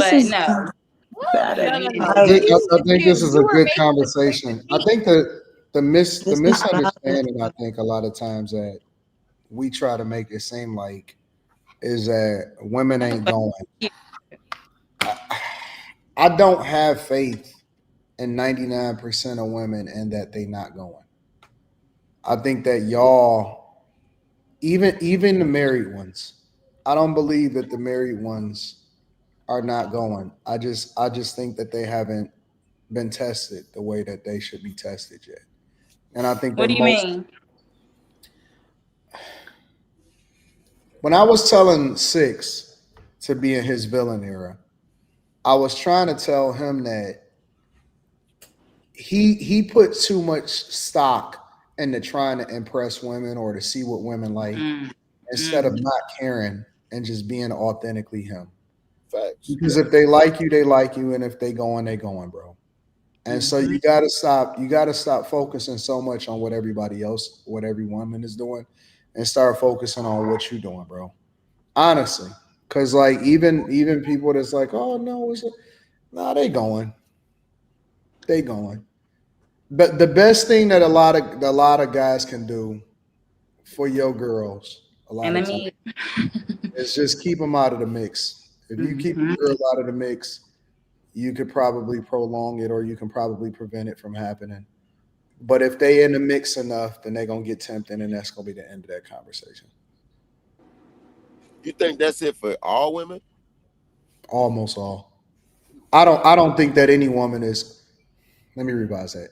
I don't think that overwhelmingly most women is not going. I think almost every woman can get knocked off. Almost every woman can get knocked off, dog. Trust me. Aaliyah.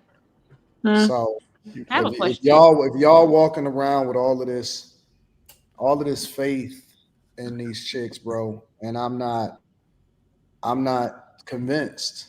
I'm not convinced. I've seen too much. I've witnessed too much. I've coached too much. I'm not convinced at all, bro. Not even a little bit. And so y'all got to start having more confidence in yourself. Right. Self-development, character development, and then that's that confidence that's gonna carry with you. Right. All of that other shit. Stop depending on women to make y'all feel better about yourself. And niggas, you said you had a question. Niggas gotta stop being a slave to lust. You said what? Yeah. I think men need to stop being slaves to lust. They do. You're right. That's the You're 100% right. Niggas can't control it, bro. Like they do too much. 100% right. Stand on business and be like, nah, I ain't on that. Women don't know how to take. I agree. It's just crazy. Who had a question? No, I was just gonna ask Aaliyah. So you were in disagreement with what I was saying?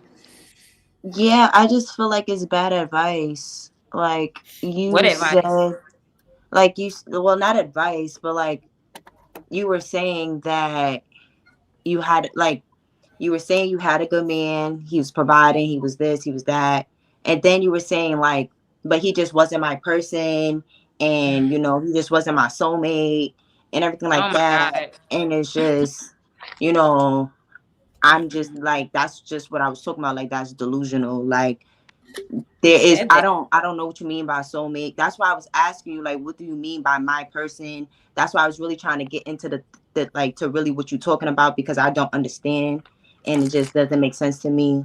So I just feel like it's bad advice, or like a bad way of moving about things. Like, I wouldn't want to move that way.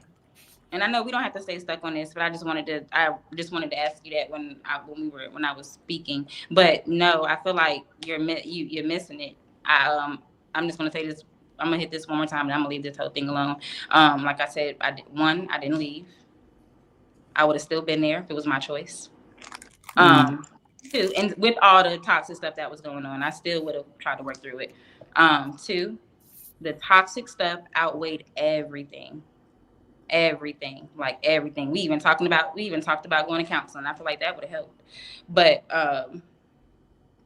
yeah, the toxic stuff that happened outweighed everything. I'm not trying to put too much out here, but it was a little bit of like I said, along with the cheating and a little bit of other things, we got really bad. So it ended by force. Neither one of us really wanted to end, but I have a child and stuff like that, and we couldn't keep being toxic within the home. So yeah, I think I'm more so I didn't leave because mindset. Of, oh my God, I'm not happy. I don't believe happiness is something that I'm not searching for happiness. I want peace. Peace is gonna stay no matter what's going on. Good, bad, whatever the case may be. I'm not chasing happiness.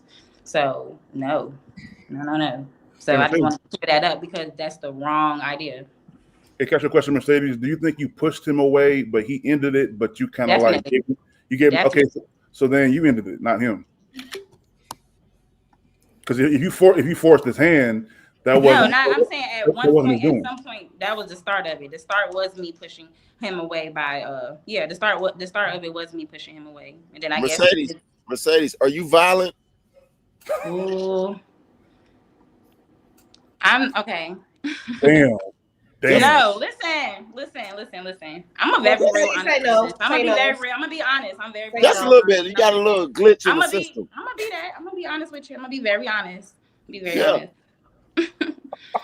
No.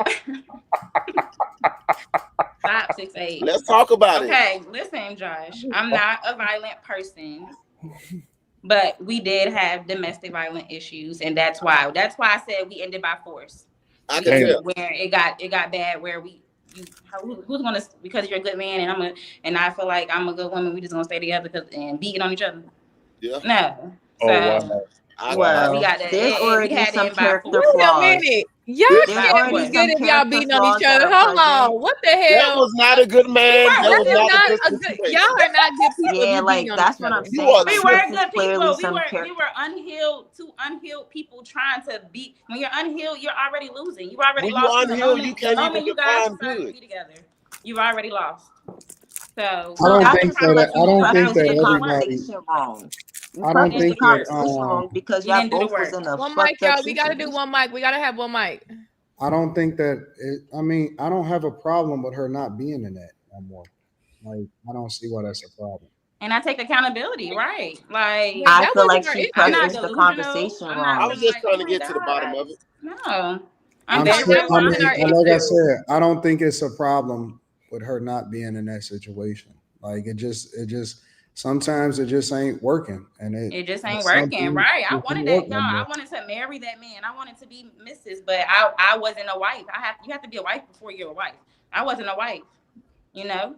So yeah, I mean, I don't know why everybody is pressed over the fact that they not like. I know, I'm confused. No. We're not gonna do nobody's let's nobody's pressed. She prefaced the conversation wrong. She said he was a good man.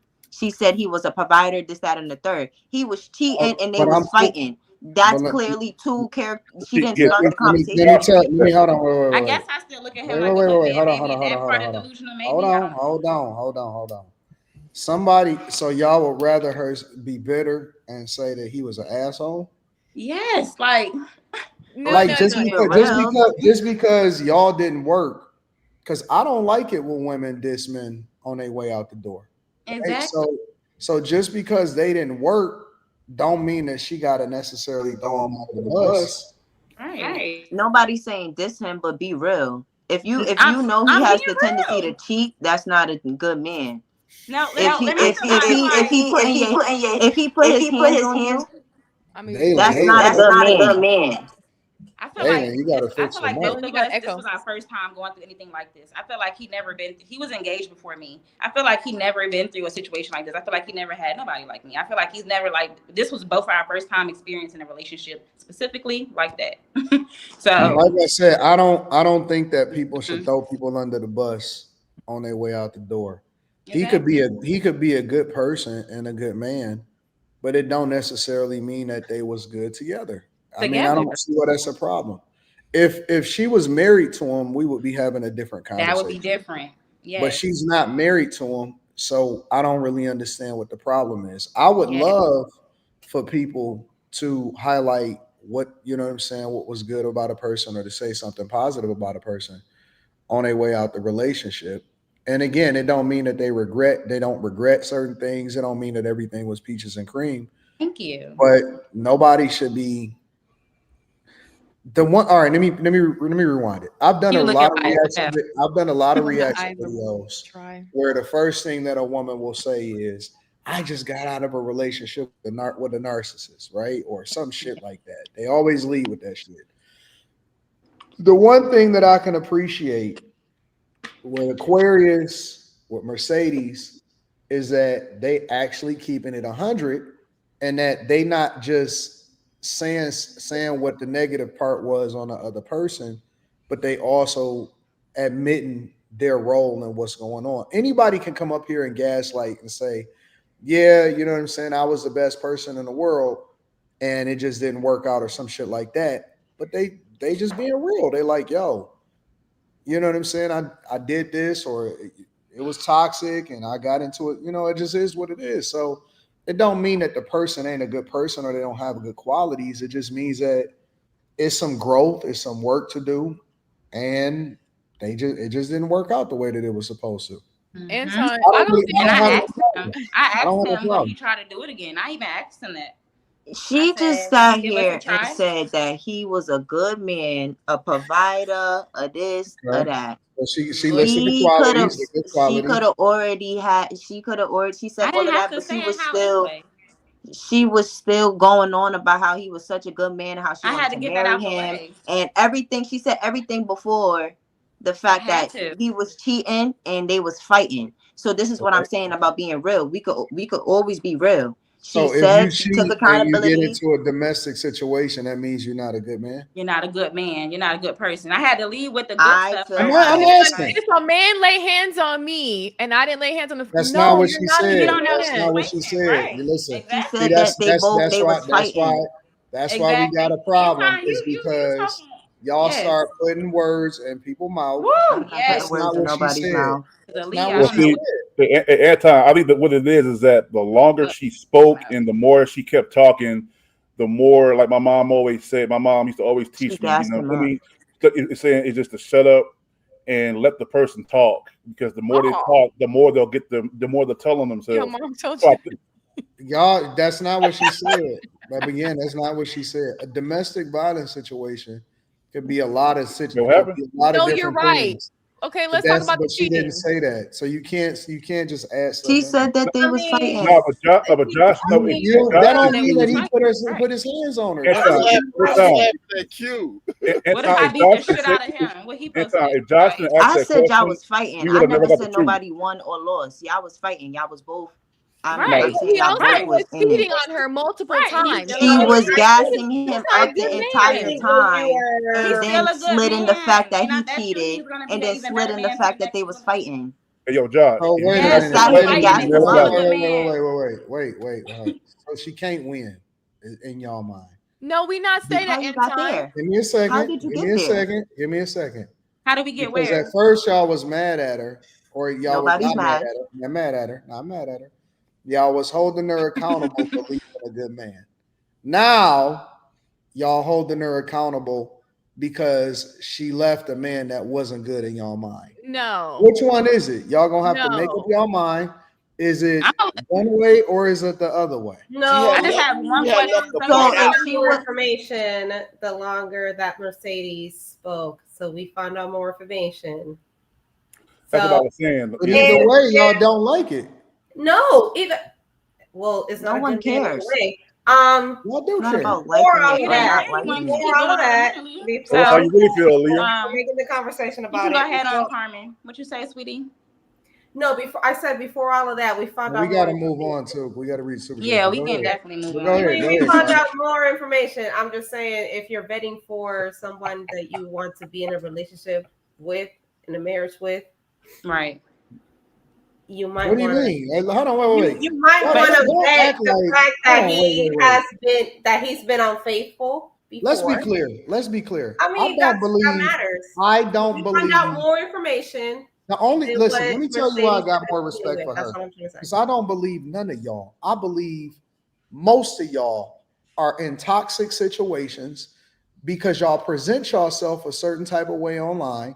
Y'all act like everything is all good, but you're doing it. But I don't believe it. I believe almost every last woman on the face of this earth is toxic as fuck. I believe y'all love us when we toxic. Y'all love us. Y'all don't even. What got to do with what the video that came before this, the woman said she was hoping for her man to be a villain. She was hoping and praying for her man to be a villain. Y'all want a certain type of us, but then y'all want to sit here and pretend like y'all don't. And so the reason that I can appreciate it is at least it's authentic. It don't mean that I have to agree with it, but I think it warrants a better conversation. And so I believe that a lot of y'all are really in toxic situationships, but y'all want to sell it on the idea that, oh man, we don't leave. If that was the case, then most of these men would be married today. Most men wouldn't fear divorce. And so I believe that more of y'all are toxic than not. Y'all just not willing to admit it, which is actually worse. I believe half of y'all, more than half of y'all that are married. Because see, let me tell you why people really fear divorce. And I would never be in a situation like that again. Let me tell you why people really fear divorce, right? It's because what's the divorce rate like? 56% or something like that, right? But that doesn't even account for the people that's in sexless relationships are still married. That don't account for the people that are in toxic situationships that stand for the kids. That don't account for the men that took chicks back, that got cheated on, stuff like that. That don't account for the guys that don't want to leave because they're in a situation and they never got a prenup, but they never fixed it later on. It's a lot of shit that goes into it. But see, we don't really want to have the conversation. We just want to be right. I'm not trying to be right. I just want to, at this point in my life, going forward as a content creator, I'm not interested in being right. I only want to have real talk and real conversations. I don't give a fuck about being right no more. I've been right too much already. Damn. I don't care about that. I only want to know. I want to know what's real. I want to see the truth. I want to get to the bottom of what's really happening. Because we could be right and wrong all day, but it don't stop people from not being in. It don't stop people from really being in fruitful relationships. So now for me, it's like, what's really happening? Because I want to solve for shit. I want to get down to the nitty gritty of what's really happening. I don't care about just being right or wrong or winning an argument or winning a debate no more. That shit don't impress me no more. Been doing it for too long. Hey, Anton, so you feel like she was protecting him by not mentioning what we need to know? No, we got to that point. We got to. I think that. I don't think you that spent it has more anything time to do with gassing protection. him up. I don't think it has anything to do with protection. That's just how I feel about him. That's all. That's why I did that. Just naturally, if I speak about him, that's just what comes out. When I think about him, I don't. We gotta move. We gotta read super chats. We got. Yeah, more we gotta super move chats. on, yo. First, yeah, we gotta move on. But shout out to everybody that's in the chat. We appreciate you guys. Why do? Hold on. Let me. I love my chat. Shout out to my chat. I love my chat. For some reason, y'all are under the impression as though I don't already have conversations with her off these panels. I don't have to try. I'm not y'all. Like I'm not y'all. So I don't have to try to get somebody to Detroit. If I want to get somebody here, I can. It's my choice. It's my choice. So let's be very, very clear. I don't have to cape online. I can call her right now. What we talking about? We can continue. Josh, I want to set the record straight. This nigga brought up Detroit. I'm lying. I got 100% control of every situation. AD, I was on 7 Mile at the Church's Chicken. Sipping my tea. Let me get to the super chats, y'all. The man with the golden hand says, "Hell going on. Dalen too quiet tonight. I know. It's okay. She Next topic. Holiday season says, nah, don't do a coach call. Do a walkthrough with them. Blessings to you, bruh. You got it, man. Shout out for Memphis. More Than Mellow says, be a good man, not a nice one. Safari Noble says, that's a woman's version of midlife crisis. The man with the golden hand says, Mercedes, what did you do to motivate him? Lex Please says, y'all lost me. A fairy tale. Never wanted that. Avis says, Dalen is fine as hell. I can look at them eyes all day. Username _Delta says, box 9 is Mercedes Benz. Telgi says, you a different type of special ed if you leave in your relationship at age 40 for no good reason. Quentin says, Mercedes sound dumb. Victor says, 6'8" Aquarius. Hear the real Mercedes and the waiting to exhale video. A woman will screw to survive, then die for vanity. Swap out being nice and speak to how you perceive she wants to be perceived. AR _Smitty says, I knew she stayed quiet for a reason. Telgi says, also remember, while you're looking for your person, that there is this clock that is ticking. We ain't here forever. Lauren says, Quinn, aka Filter Face, you gotta relax. Let the ladies live. Exactly. Equal Opportunity Smoke says, soulmate is not real. This not Disney Channel. HBG Slot says, yo, Q, I love you, but I need you to slow it down and give each super chat its respect. You go too fast and don't acknowledge each super chat. Love you, though. Let me go slower. What's up, Leah? Leah Gavinci. Shout out to you, Leah. Victor says, nah, 6'8". I don't mean to pander. Entertain her vanity if she follows your lead. And dismiss it when she strays. Turn that gift of gab to strong game. Quentin says, Mercedes is the person who says her best friend is great but not attractive. Trust her kid with him and everything. She lost. Get the F out of here. Ray says it's self-centered and narcissistic to think God will design someone specifically for you. God would not deliver a fully sentient human being for you to feel fulfilled. You ain't that dang special. Mr. Cool Kel says this is a masterclass in womanese. This lady Mercedes, who's talking? This is a masterclass in womanese. This lady Mercedes is just talking in circles. This is why you shouldn't take advice from women. Live in 4K, folks. Mr. Bubble says, who says God has as a person just for you? It's possible that you are meant to be your own. People often make excuses for their bad choices, but you have free will. Your person is the one you actively choose to be with. Kenny 3 Stacks says Mercedes out here giving men 2 pieces, no biscuit. DP_Meek says Mercedes is this distinguished professor of 304 math. Daddy in a Caddy says Mercedes got the Turnered. He was a good man. Quinn says she was the abuser. Quentin again says Anton, aka Captain America. Daddy in a Caddy says Mercedes X was like, let's get ready to rumble. Peter Bill says 2 penalty flags on the field for being on the panel that never gets personal. Anton giving get out of jail free cards tonight. Full Weed Todd says typical womanese talk. She said he was a good man and she divorced him. When forced to explain, she thought out things like DV and cheating ambiguously because she was the one doing it. She never said he did. Ask her. Well, she never said divorce either. Telgi says Carmen, when you cooking them steak tacos. Daddy Nicati says Mercedes was playing in real life. Mike Tyson punch out. Tanya Davis says, shout out to the New York sister Aaliyah for keeping it 100. As a 40-year-old woman, I have hope for women in the future. Sterling says, Anton says, let's be clear. I'm David Ruffins, and these are the Temptations. University says, you never know. She could be earning her man. And shout out to you guys. Super chat. Shout out to you guys here being with us on this Monday night. You could be anywhere, but you are here. We do appreciate you guys here. If you are interested in being on the panel, you got to DM me on IG. Just put panel. Don't put anything else. But let's go to the next topic. Okay. So I'm definitely getting to an age now where I'm starting to know friends who are getting divorced. I now know 4 couples to be exact. And the weirdest part is that every single one of those couples, they dated. Sorry, I'm eating sesame sticks. They dated for like 6, 7, 8 years before getting married. Once they got married, they lasted a year and a half. Every single one of these couples lasted a year and a half before filing for divorce. I guess I just find it so odd that in the 6, 7, 8 years that all of these people dated, never once did any of these issues come up until they got married. One would think you would know each other so well and you would have talked about so many things by the time that you actually walked down the aisle. And every single one of these couples, the issues were slightly different, but ultimately it came down to both parties wanting different things out of life and just having different values, which again is crazy to me to think about. Like, they didn't figure this out in all those years that they were dating. And this is not to sound judgmental at all in any way, shape, or form. I'm not judging these people at all.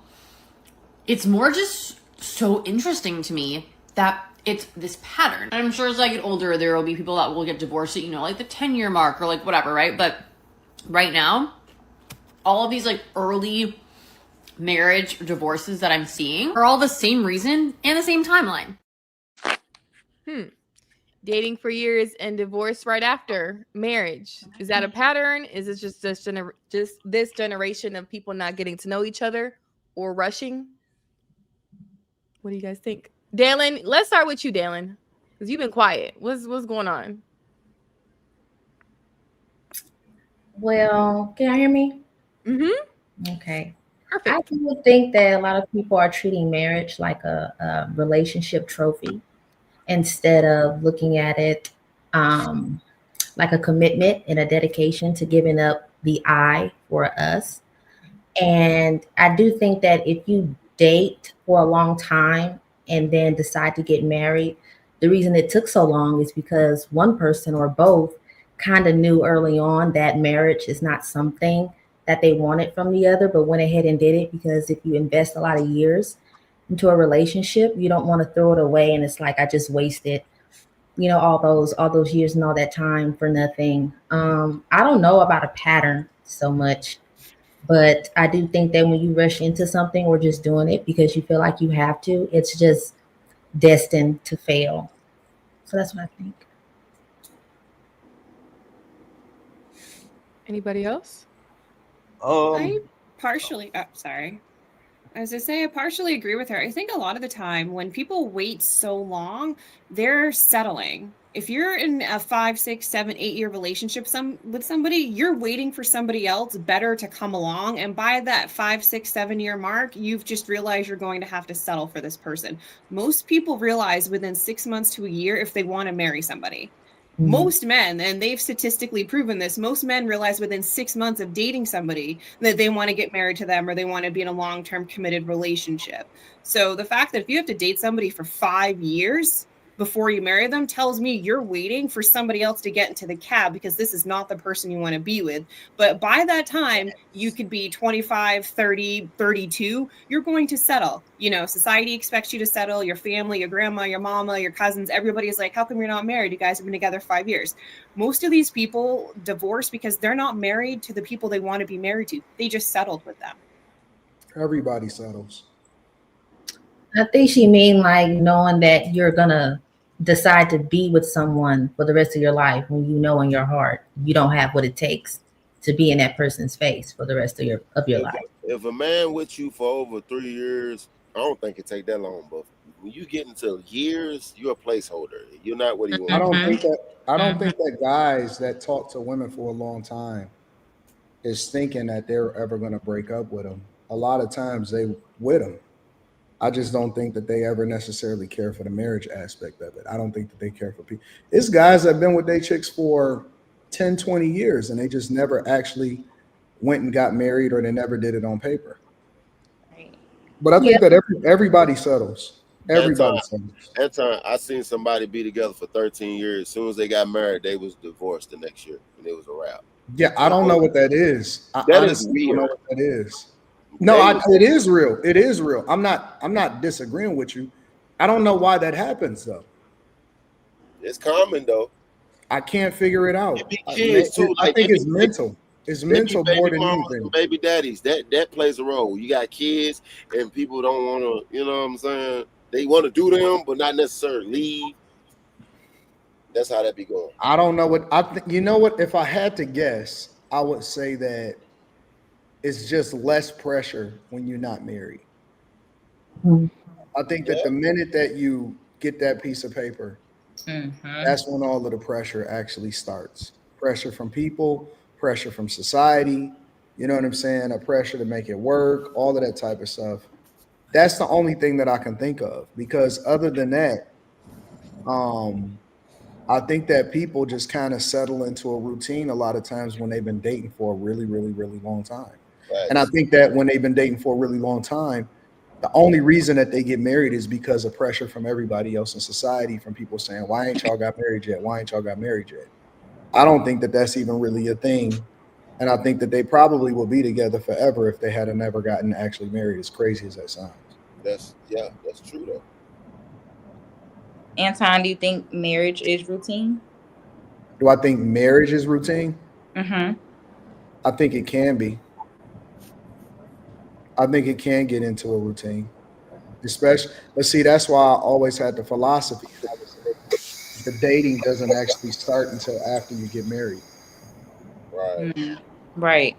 That's when I think that dating actually starts, is when you actually get married. I don't think that dating is really a thing prior to it. I think it's just a label.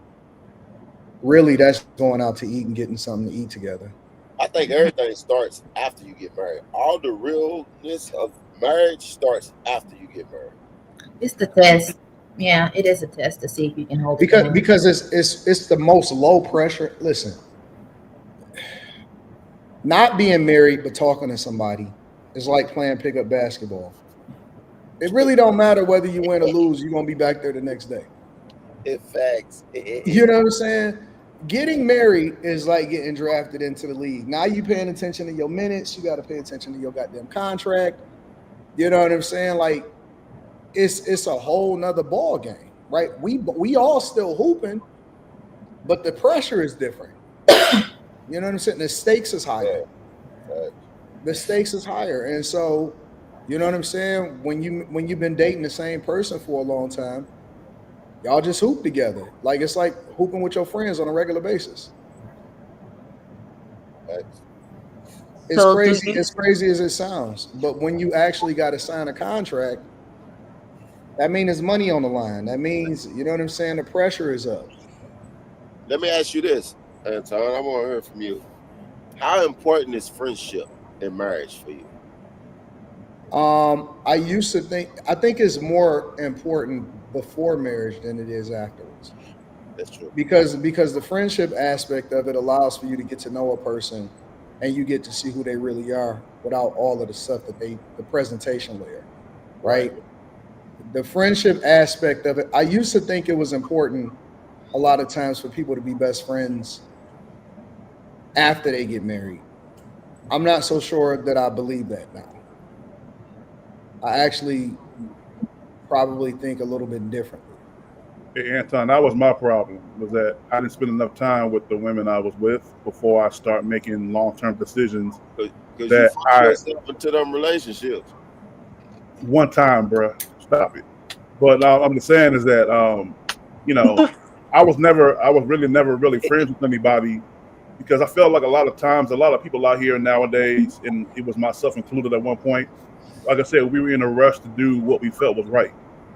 And just because you know it's the right thing doesn't mean you need to put all that pressure and rush into it and hop into it without knowing what the consequences are. And that was my issue, is that I had very good intentions on what I want to do when I was engaged.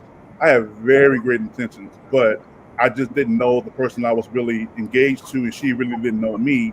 So things fell apart, and that's why I took an ass whoop. You know what I'm saying? So I think it's important for you to be her best friend, but not for her to be your best friend. I think it's important. The girl always has to like the guy more in order for it to work. If y'all like the girl more than she like you, then it's never gonna work. Why? Hold on. Why won't it work? If you like the girl more than she like you, yeah, because she really had to say, you're not her option. You know what I'm saying? She just winging it, and as soon as another opportunity presents itself, you know what I'm saying, she'll start questioning why she's still with you. And more importantly, she has to like pair bond with you. She has to almost like mine it out. Like, think about it like this, right?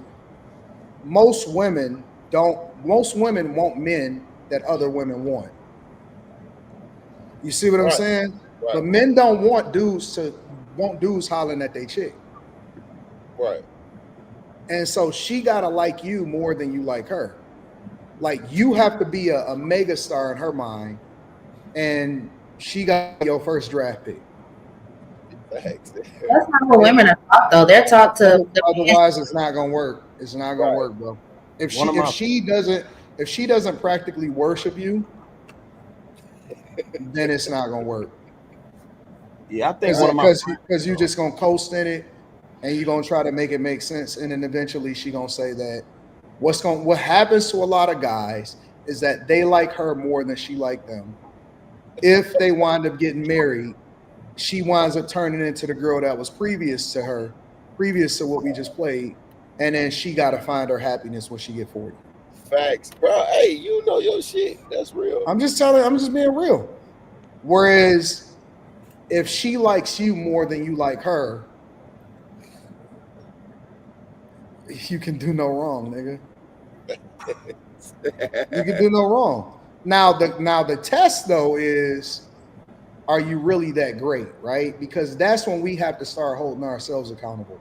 The problem with most men is that we judge ourselves or we evaluate ourselves based off of what we think women want, right? And we got to stop doing that shit. You got to put yourself in a position to where you're your only competition, and you got to elevate.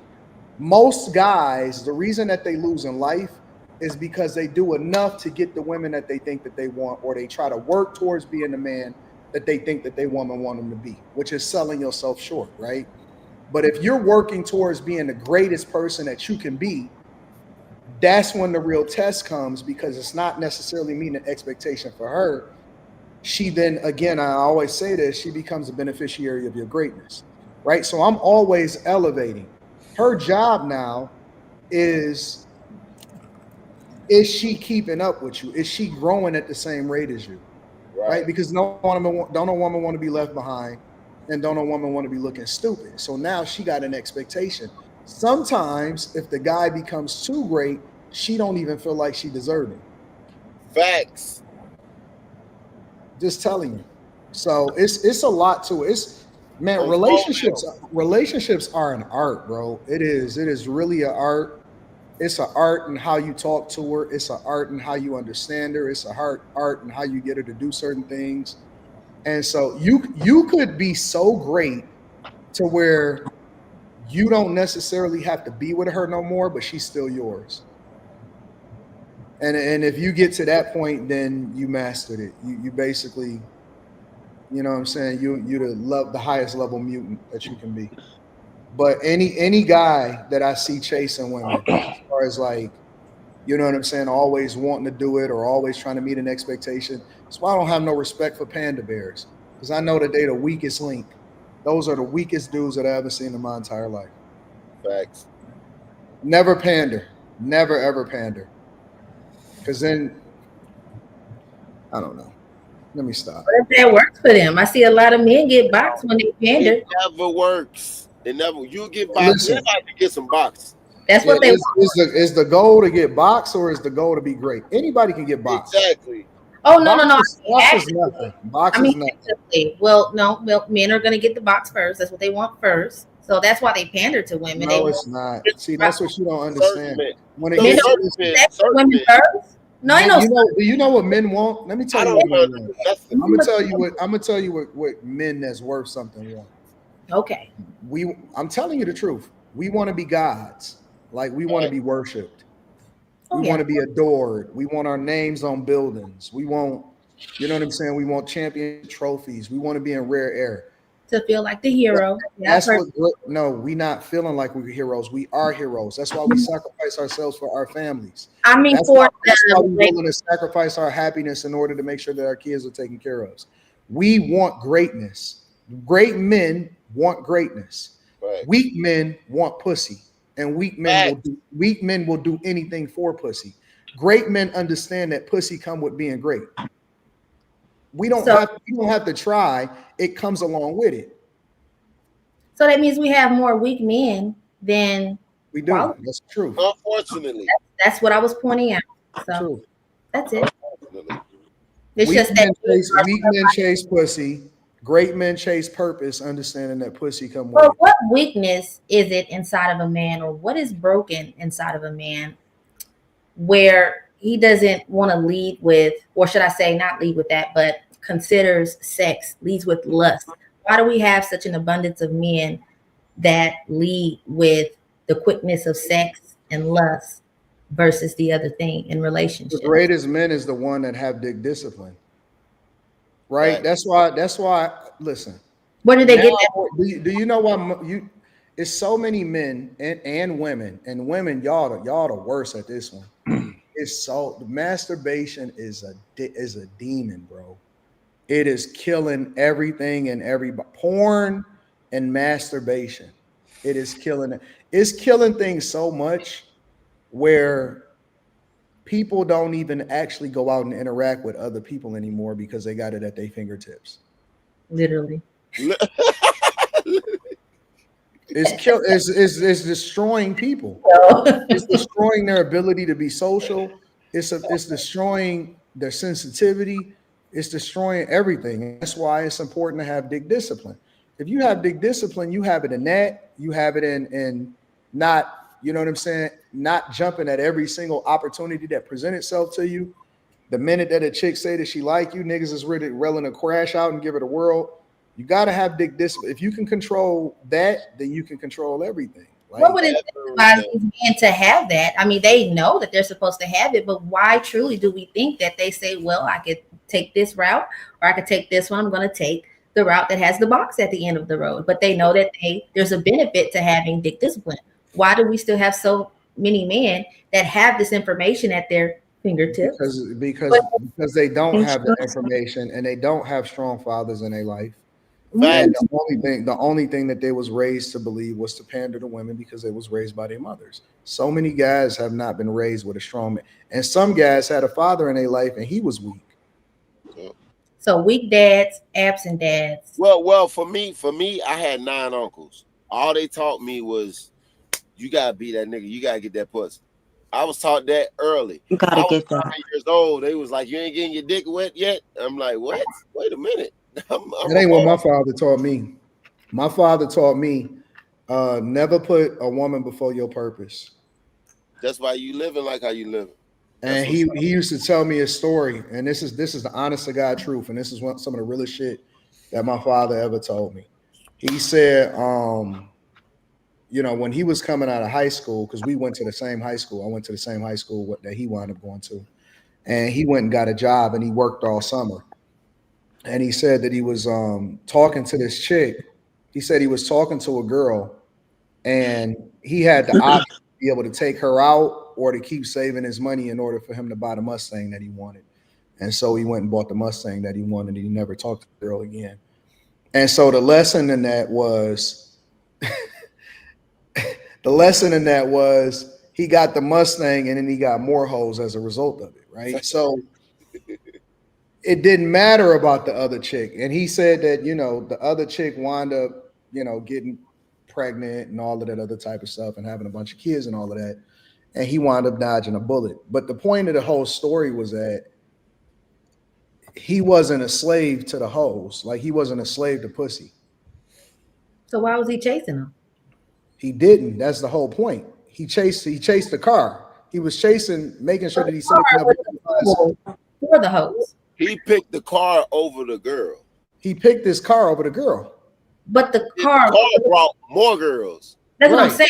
So the goal ultimately is still the women. You only need It wasn't. The goal was to get what he wanted. But what he realized after he got the car was that the women came with it anyway. Facts. So never pedestalize the women. Always focus on your purpose, and everything else come with it. The money, the girls, the cars, and you might not even care about all that other stuff, but it just comes with it. So what you're saying is that men like today, like modern men today, are like more short-sighted.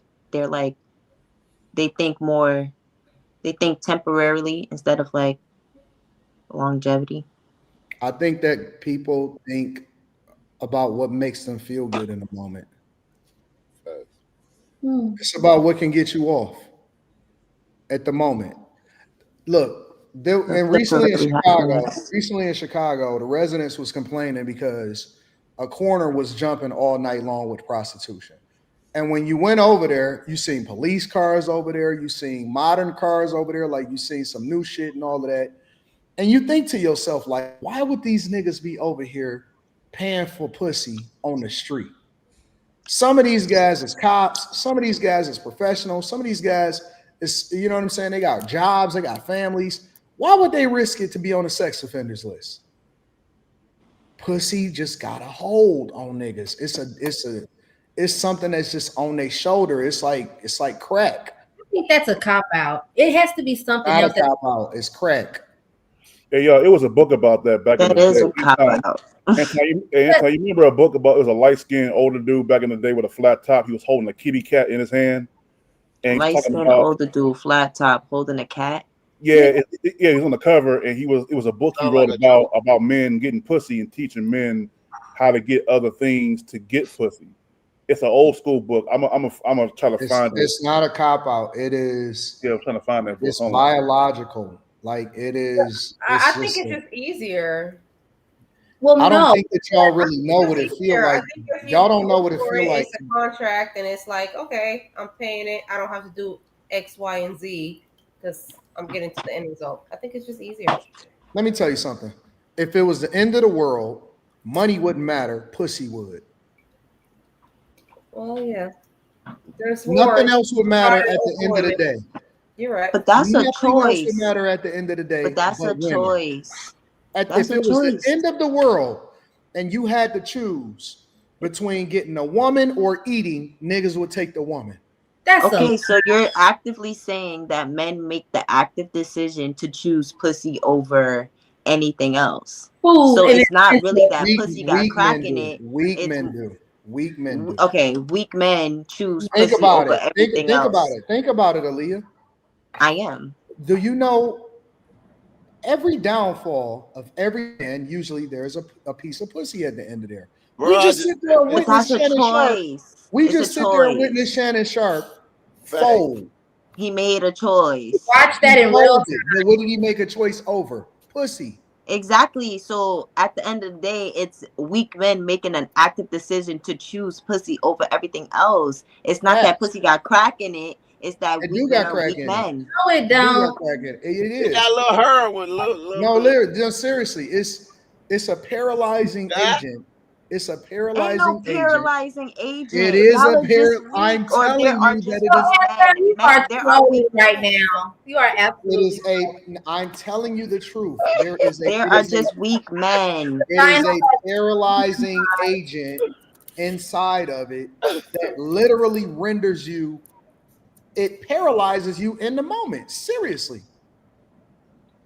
And also, I just feel like that's an excuse. Yeah. I feel like it just sounds like a bunch of excuses. Like too many men. I think it's more of ego. It's not. It's ego has nothing to do with it. I think it's more of ego. Just because it's an active decision that men choose to make. Okay, I think what we just do. You don't know what it feel like. You don't know. Let's get to the root causes. Let's get to the root causes. You don't know what it feel like. You don't know what it feel like. Let's get to the root causes of why weak men choose pussy it's called over paralysis. Absolutely. No. Yes. It's called dopamine leadership, wrong priorities, like, for me, logical things, not a paralyzing agent inside of a vagina. Women are addicted to likes. They're addicted to attention. There is a chemical that is released from your brain when you get a compliment. Dopamine? It is a chemical that is released from your brain when you hit a certain amount of likes, when you drop a picture on Instagram, which is one of the reasons why women is usually half naked. Oh, it's because it makes no sense for them to be half naked. Why are they half naked? Because it is a chemical agent that is released from your brain when you decide that you really want to get the attention that you want to get. It's women that sleep with men, not because they're getting stuff out of it, but because they are wanted. It is a chemical that is being released from their brain as a result of being wanted. So you saying the same thing for weak men? Men have chemicals that are released from them as a result of getting inside of a woman. So you said it's all biological, like we can't. No, it's not. Please do not fall for the gaslighting. But how are they weak? It's a choice. It's a choice. It's a choice that they make. They choose the vagina. It's just they can't help it. They can't help it. They choose it. It's a choice. We have gone to war over women. It's a choice. Do you know that some of the go into the Bible? David, kings have put people on the front line to get that nigga killed so that they can have the woman. I just talked about it's a choice. At the end of the day, all I'm hearing is these men are making choices. I'm hearing choices that men made throughout history. Men throughout history have made the active decision to choose pussy over priorities. That is a problem for men to figure out. Let's talk about the root causes. No. Make sure that you understand. It's called weak men. It's not all men. I didn't say all men. I didn't say weak men either. You didn't say weak men either. But we all know what we talking about, right? Like I gotta be like we know we talking about weak men. So no, you need emphasis. Weak men throughout history have decided to choose pussy over priorities. That's a problem for all men to figure out. Get to the root causes of why y'all choose pussy over priorities. I think it's because of ego. It is. It's because of ego. Y'all talking about how historically ego probably play a role. The Trojan War was started over. The Trojan War was started over a woman. It wasn't really started over a woman. Carmen, it's because everybody, it's your ego. Your ego plays. Okay, listen, I can't speak on that. the pussy. Hey, yo, why must I be like It's not that? about the Why must pussy. I chase the cat and nothing but the dog? It's not about the pussy. It's about the fact that y'all want to Wow, wow, conquer wow, the pussy yippee, that yo, everybody else yippee, wants. Some of it's upbringing too, though. Upbringing. Wait a minute, hold on, wait. See, now we talking. Now we Hold on, talking. Aaliyah. One mic, y'all. We gotta do one mic. Ask Devontae because he looked like he got deep discipline. I want to hear. Are you weak? Devontae got hoes. Right. Right. He don't speak. He hasn't said anything all night. I was wondering if y'all can hear me. Can y'all hear me? Yeah, we can hear you now. Go ahead, Okay. Devontae. I mean, I think part of it is just the way society is now, like with us growing up. Like everything is girls are naked everywhere on TV, movies, social media. And I think if you don't have a father or anything like that, even if you do have a father, it's just in your face 24/7. And So you just gotta have it. Yeah, No, I just think, man. I know just dudes think, that got the daddies. other day I was on Instagram looking at Dobermans. The next day I get on and look at Dobermans is a butt naked. Well, she wasn't butt naked, but she had booty shorts on. Walk, and it's like I wasn't looking for that. I was Did looking she for have a Doberman. dog? And she was walking a Doberman. She was walking a Doberman, but she had like booty shorts on. It's like you could be looking at how to make pumpkin pies, and the next day it's gonna be a girl with her titties out. And I just think that stuff is thrown in our face all day, all the time. That is true. I forget It is marketed to us. I agree with that to a certain extent. It's kind of like food. If you keep putting food in people's faces, you see it on the Yeah, TV. You go out and eat it. but at this point, though, I think that we've become desensitized to it. I'm gonna be honest with you. Like for me personally, like it come up so much. It's like, yo, I didn't even come on here for this. I'm not even really interested in seeing this shit right now. You know what I'm saying? Like, I just wanted to go see some cars. You know what I'm saying? I was trying to see these old schools. It Like, get old. It get old after a while to where it's like, it's too much. You know what I'm Like saying? you, I sent you a message from my computer. Like I don't even keep the Instagram app on my phone. I just only get on Instagram on my computer because I don't want to see that stuff. Now you know what's crazy though too is that when I started a new Instagram account, the first thing I saw in the search bar, you know, we tapped the little magnifying glass on Instagram to find random posts. The first thing I saw when I got my new Instagram account was women showing their bodies. It wasn't nothing else. It wasn't music related, no food, nothing like that. It was all women. So to me, that's also with your algorithm though. Like if you follow that, because my No, you algorithm said it was brand new, Q. You said it was brand new. No, Q. No, it was a brand new account. It was a brand new account that I started, and I hit the search button just to see what the random posts were, and it was mostly women.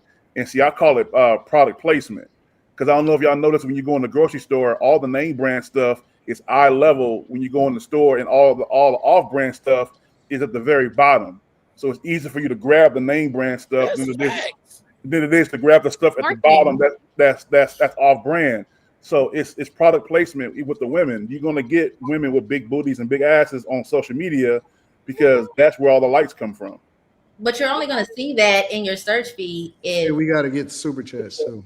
Yeah, we'll go to Real shit, Josh. Real shit. I didn't realize that. Product yep. That's why titties is almost like right eye level. But Anton, when I see a bitch with a turtleneck on, and a motherfucker, boy, that's it. That's my style. Hey man, you know me, bro. I like everybody naked. I want to see what you do with clothes on. Hey, bro, pedicure toes with sundresses. That shit. You like that white polish? And don't forget the wings. For 6 foot, you said lemon pepper wings. Yeah, lemon pepper wings and pedicure toes. Yeah, that's hey, it. 6 foot. 6 foot. You easy. 6 foot. I need you to get some more discipline. You easy. You got to get some more discipline, bro. No, it's not about just sex. I ain't say nothing about sex. It's already on your mind. You said dick discipline. I said you're gonna have to get some help you move a couch. I said you're gonna have to get some more discipline, and then you start talking about sex. No, I thought you said dick discipline. My bad. I'm sorry. You need more than lemon pepper wings and some pedicure toes. You're easy. Hey man, some fresh clean toes tell me a lot about your hygiene. You know what I'm saying? That's all. Women don't be having clean toes like that. Is that bad for you? Hey, my white toes be on point. I get what you're saying. I like lemon pepper too, but that's hey. I mean, if I can't see the rest of your body when I first meet you, and I see your toes and your hands, if your hands and toes are on, let me get these super chats. 6 foot 8. He gonna need super chat, y'all. Let me get this nigga need an intervention. My bad, y'all. Let's no, get for real. Tuggy says, Nigga need an intervention, bro. For real. Let me move this over. Tuggy says 6'8" Aquarius and Anton look exactly the same. 6'8" Anton, Aquarius Daniels. The man with the golden hand says marriage is a career. Do your best. Daddy Nikati says women could find out very quickly if a man is truly for them and serious by saying they're waiting for marriage, but they want to buy into the fantasy. Mark Pyrus tax coach says, I think that the courts has made getting divorced so financially devastating for men that they want the relationship, but not the unfavorable outcome if it doesn't work. Daddy Nikati says 0ice008. He was a 6'8" step ladder. Quinn says Devontae a mute. He just talked a little bit. J Pitt City says Mia was correct. The one whom settled will always be the one that initiates the divorce. Marvel says, when the man likes the woman more, he takes his eye off his purpose and makes the woman his god. And he loses both in the process. Thanks. Holiday Season says, them toys got that sensitivity on the pearl gone. Telgi says, Island Gal Q Diddy. Mark Pirates Tax Coach says, even Adam fall for the P. Pity Ice says, women never want to listen to men when we speak about men, but insist that we listen when they tell us about women. Make that make sense. Me University says, without Jesus, you bow to testosterone or estrogen. And last one says, King Tual says, blood runs from your head and feet to your tip, so you can't think you or run away. That is a fact. It's like spider venom. Shout out to you guys in the chat. Okay, we appreciate you guys. Hit the like button. Appreciate you guys. Right in the middle. You could just literally kill me. Delusion. You so paralyzed, you don't even care. It'd be like, just skip it, just kill me and take me out right now. What? Facts. Anyways, let's go to the next topic about romance. You romantic men, I see you. I can tell it right now. 6 foot and Devontae romantic men. Let's go to this topic. Romance is a poor man's sport. Romance was invented for men who could not draw women to them with the things that they acquired.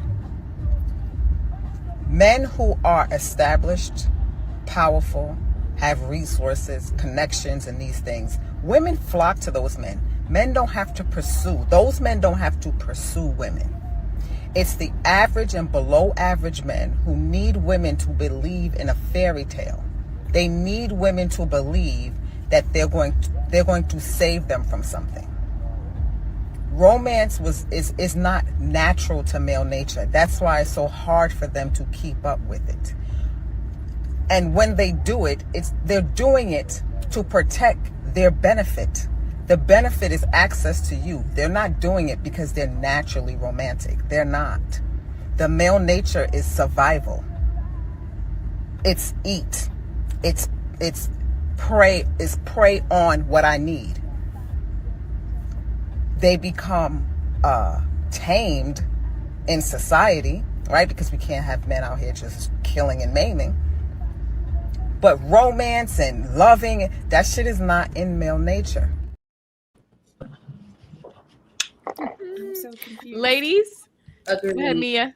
I'm so confused. So we call it romance, but in ancient times it was called courting, and essentially that was showing the woman and her family that you could provide for her and for future generations. It is perfectly normal and acceptable across every continent, and every culture had courting. So I have no idea why she is applying this weird feminist modernist thing to something that is completely acceptable, that goes back to tribesmen times. Even penguins do it. It is a sign that you are prepared to take on a mate and you are prepared to provide for them. That is courting, aka romance. It's such a weird take for her. I don't quite understand it. Men are perfectly capable of romance, courting, and love. I mean, it's wild work to me. I think she means romance in like the extra things, like big grand gestures and like, you know, movie like fairy tale things, like the things in movies, you know, dancing in the rain. And that's what men used to do that. 200 years ago for women, is they would show the woman in the family. That's literally, this is historical. You can Google this. It's literally historical. That's what men did for women because it's called courting. Warriors. They wasn't romance. It's not courting. It's not courting. Speaking from other cultures, I guess. Yeah. As long as you provide and you're able to provide for the woman, that's what the courting comes from. Not the flowers, not the dates. So in Ethiopia, it's not expected tribesmen to provide pigs, cows, goats to the woman's family to show court her and to give that tribesman that they still do to this day. That's not romance. No, that's not romance. That's not romance. If you're equating to that, is you want, for example, your father, you want the father to give their daughter to another man that can provide for her. That is the courting. I mean, I don't think that the father is going to care, or any in the family is going to care whether or not you're going to take her on a date and give her flowers. I don't think that's what it is. Can you provide for my daughter? Can you protect her? Can you provide for her? Can you give her children? Great. Take her. Yeah, I agree with that. That has nothing to do with, do you want to take her on a date? Can you give her flowers every Friday? Can you give her a gift, every birthday gift? No. You got to put your jacket down over the puddle and let her walk over it. So that's, I understand right where you're coming from. I do. And I hate to agree with the woman in the video. Why? How do you hate to agree with the woman in the video? I hate to agree with it. Because part of me feels like, yes, it is nice to be courted. Is it necessary? No. I think you be pandering, Carmen, because okay, you've been quiet all night. How have you been? No, because I came on stream. I was like, I don't feel like being ratchet tonight, but you know. Okay, but let me mute myself so I can hear you. I'm sorry. No, but I think to what Mia was saying, like I think there's a difference between showing the family that you're a good addition to that family and then showing the woman, like feeding her emotions and making her feel secure with herself in the relationship. We know that women can suffer from low self-esteem and feel insecure over big things and over stupid things as well. But when men go out of their way to do something that's dedicated specifically for your feelings and your emotions, that's kind of like what separates it. Isn't that a way to show you how much he loves you? Isn't that a way? If he cares for you, protects you, does everything in his power to make sure that you're good, isn't that a way of showing some people love you, that he cares for you, even though he doesn't verbally say it? Yeah, I think that goes into way. Like how we grow up, like sometimes you'll hear, well, my dad never said that he loved us or he never did anything fun with us, but then you'll have your family say, well, he pays the bills, he put food on the table. That's the way he shows that he cares. But I think when it comes to women, they're more so in tune with their emotions and their feelings, but men are about like the business and about the providing. But what keeps the women in the relationship so small, it's like bringing home flowers you stole out of the neighbor's yard to bring to me and say, hey, beautiful. It's something that goes a long way. But to men, it's like, that's so stupid. Like, why do you need me to do that? Because that's just the way we as women operate. And we can't lie and say that if we get our hair done and they don't say nothing, that's like, what's wrong with you? Or if you walk by us in the kitchen and don't smack our butt, I think we beefing. You know what I mean? So it's like, go out of your way, in a sense, to do little things to show that you still want us and that you need us, you know, and that we're still something. Because I think if you show, I don't need a Benz, but I just think that if your action shows that you want me around, because obviously I don't need to hear it, but yes, you do. If you show it, if your husband went a whole month and didn't utter the words, I love you, babe, or I love you, Carmen, whatever little pet name he gave you, if you went there a whole month without saying that, you would be in the bed or brush your teeth being like, this motherfucker ain't saying he loved me all month. Like, you wouldn't be like, oh, well, no, because he's showing me. No, to answer your question, no, I don't. A whole month, I think we're conflating. But I think you're conflating. I know. I mean, okay, y'all asking me a question, I'm answering, and if y'all feel to believe it, then believe it. If not, I count as actions. So his actions show me that he loves me, even though he doesn't verbally say it. That's my point. Y'all can choose to believe it or not. That's fine. But you're asking me a question, and my answer is no. I receive it. I receive it as a lie. That's okay, girl. That's Karma, Karma, he be like, hey, you want something from the store? That's love, ain't it? No, you need to say I love you, because if you think about it, with the I love you, you could be isn't romance.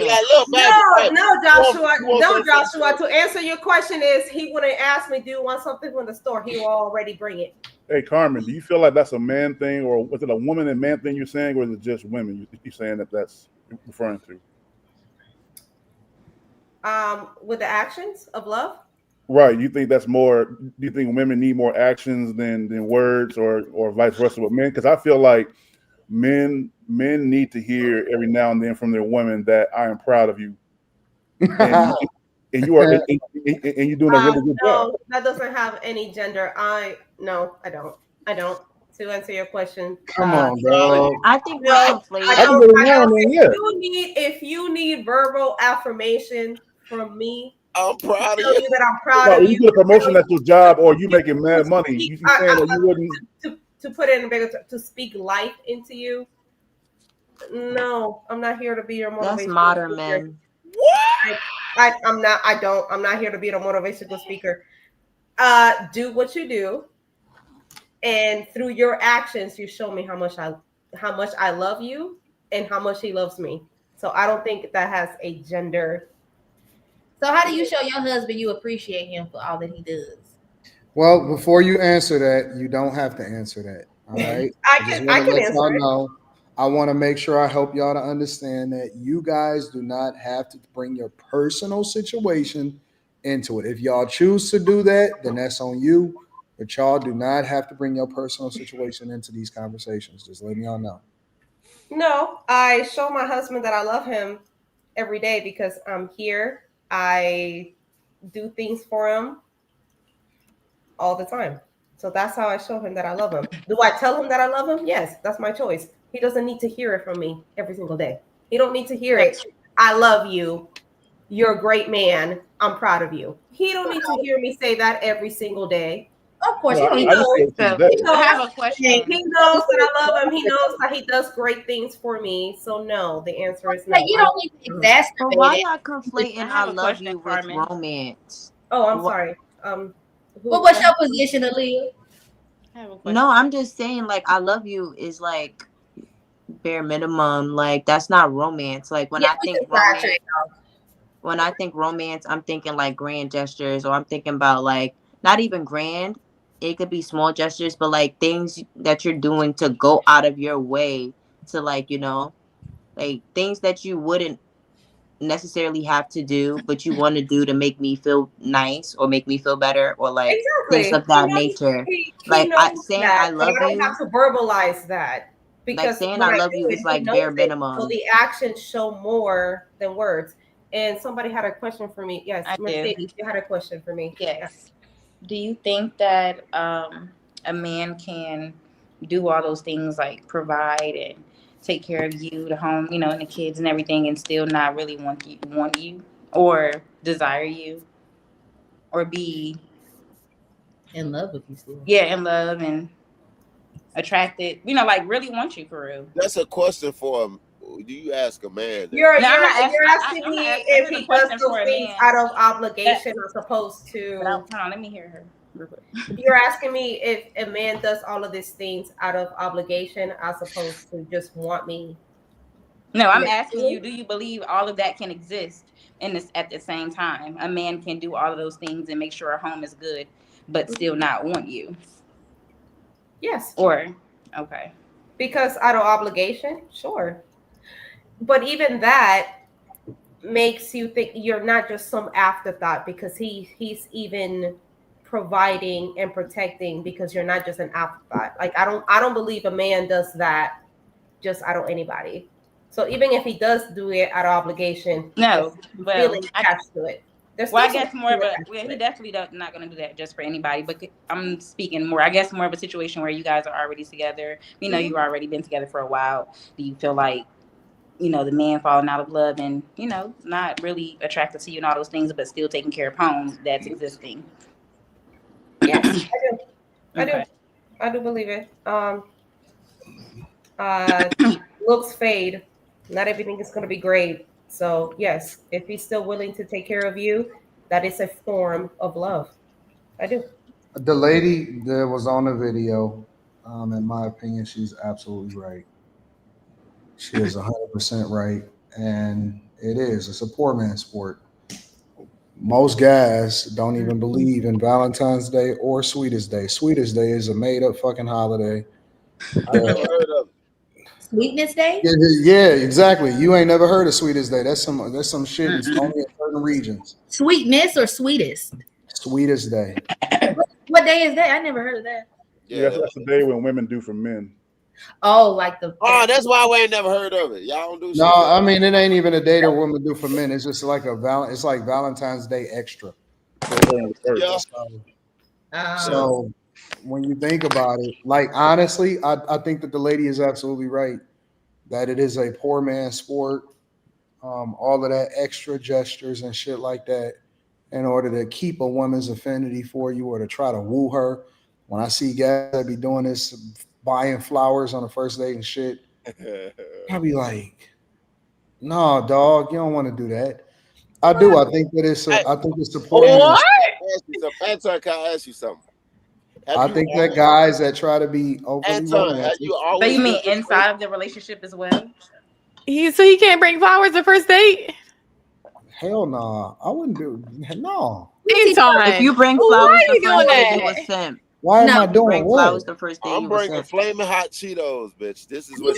For boys to do that when they're in school, when they have homecoming and prom, you say you better bring that girl a corsage. If you don't, So when is it appropriate to bring flowers? I don't expect. They think you a simp if you bring flowers on the first date. No. Because they think all women are whores. I'm gonna be honest with you. They're gonna waste your time. I don't care. That is true. I don't care what another man does. I'm just telling you that it's not gonna change nothing, dog. It doesn't change a fucking thing. Not one thing, bro. So y'all can go and keep doing this stuff.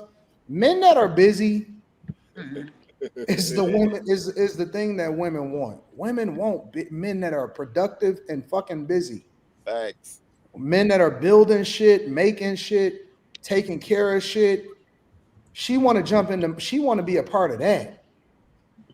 So yes, it is a poor man's sport. It is something that guys that got a lot of time on their hands do. Even guys in yesteryear. Do you know that guys in yesteryear, they didn't even know their wife's birthday? Their assistant's job was to remember their wife's birthday. Mm-hmm.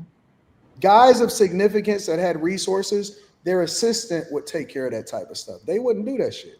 Nigga, I'd be forgetting my birthday. Example, though. Remember, Men like that got left too. So, men like that also get left as well. They didn't get left. Oh. And even if they did, they upgraded. Most of the time, they didn't get left. They had upgrades in the wings. I'm so irritated about this question. Y'all acting like y'all didn't just give it up for anybody. Some of y'all have kids and they didn't do shit. What you talking about? Kids and what?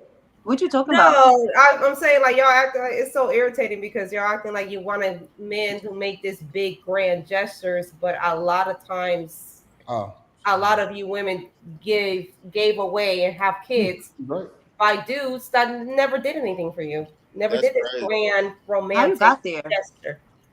Hey, Carmen, I was a simp. I was doing that for these whores. The shit was bad. I thought you was an F boy in the streets. I'm confused. I was terrible. No, was you a simp or F boy? Which one? I was an F boy to my baby mama, but I was out there.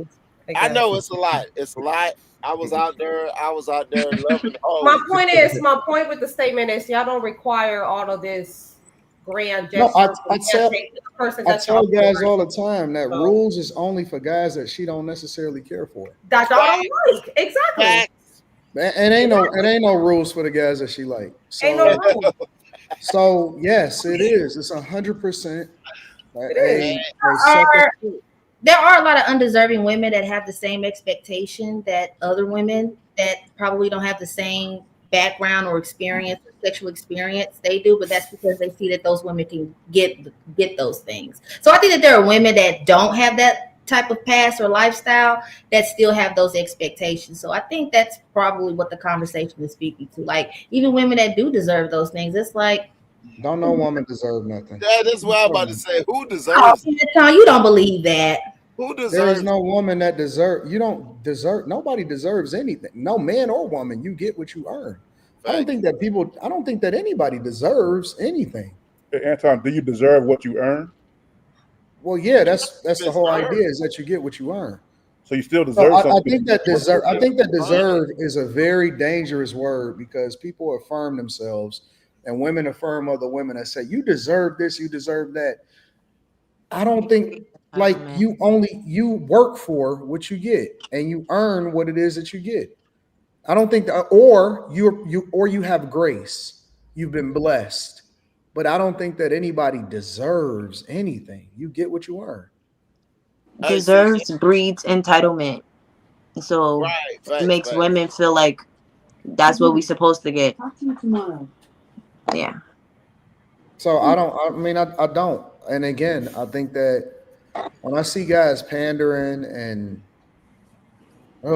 it's just so disgusting to me. And I'm never going to stop them from doing it, because, you know, you need a John. You ain't going to have a trick unless you got a John, right? I mean, they deserve it. Isn't the John the trick? No, yeah. No. Yeah, you're right. The John is the trick, but I don't want to use the hoe analogy. I'm trying to stay away from that. So I'm trying to horse.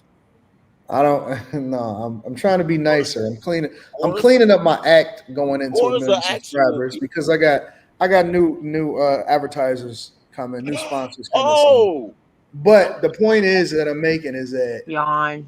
I'm gonna still say certain things. But the point that I'm making is just that, Bessie. Yes, I think that guys that are the jesters and all of that shit, I think that that's a woman thing, man.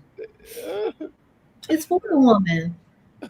No, it's because that's what dudes, they give in to what women want. That's not necessarily something that's inherently in us. We just want to build. Like, even when women say dumb shit like emotionally intelligent and all of that other shit, when they say that love means different things for men and women, and men showing you say it yourself, men show they love by being able to pay the bills and turn on the light switch and shit. That is how they love.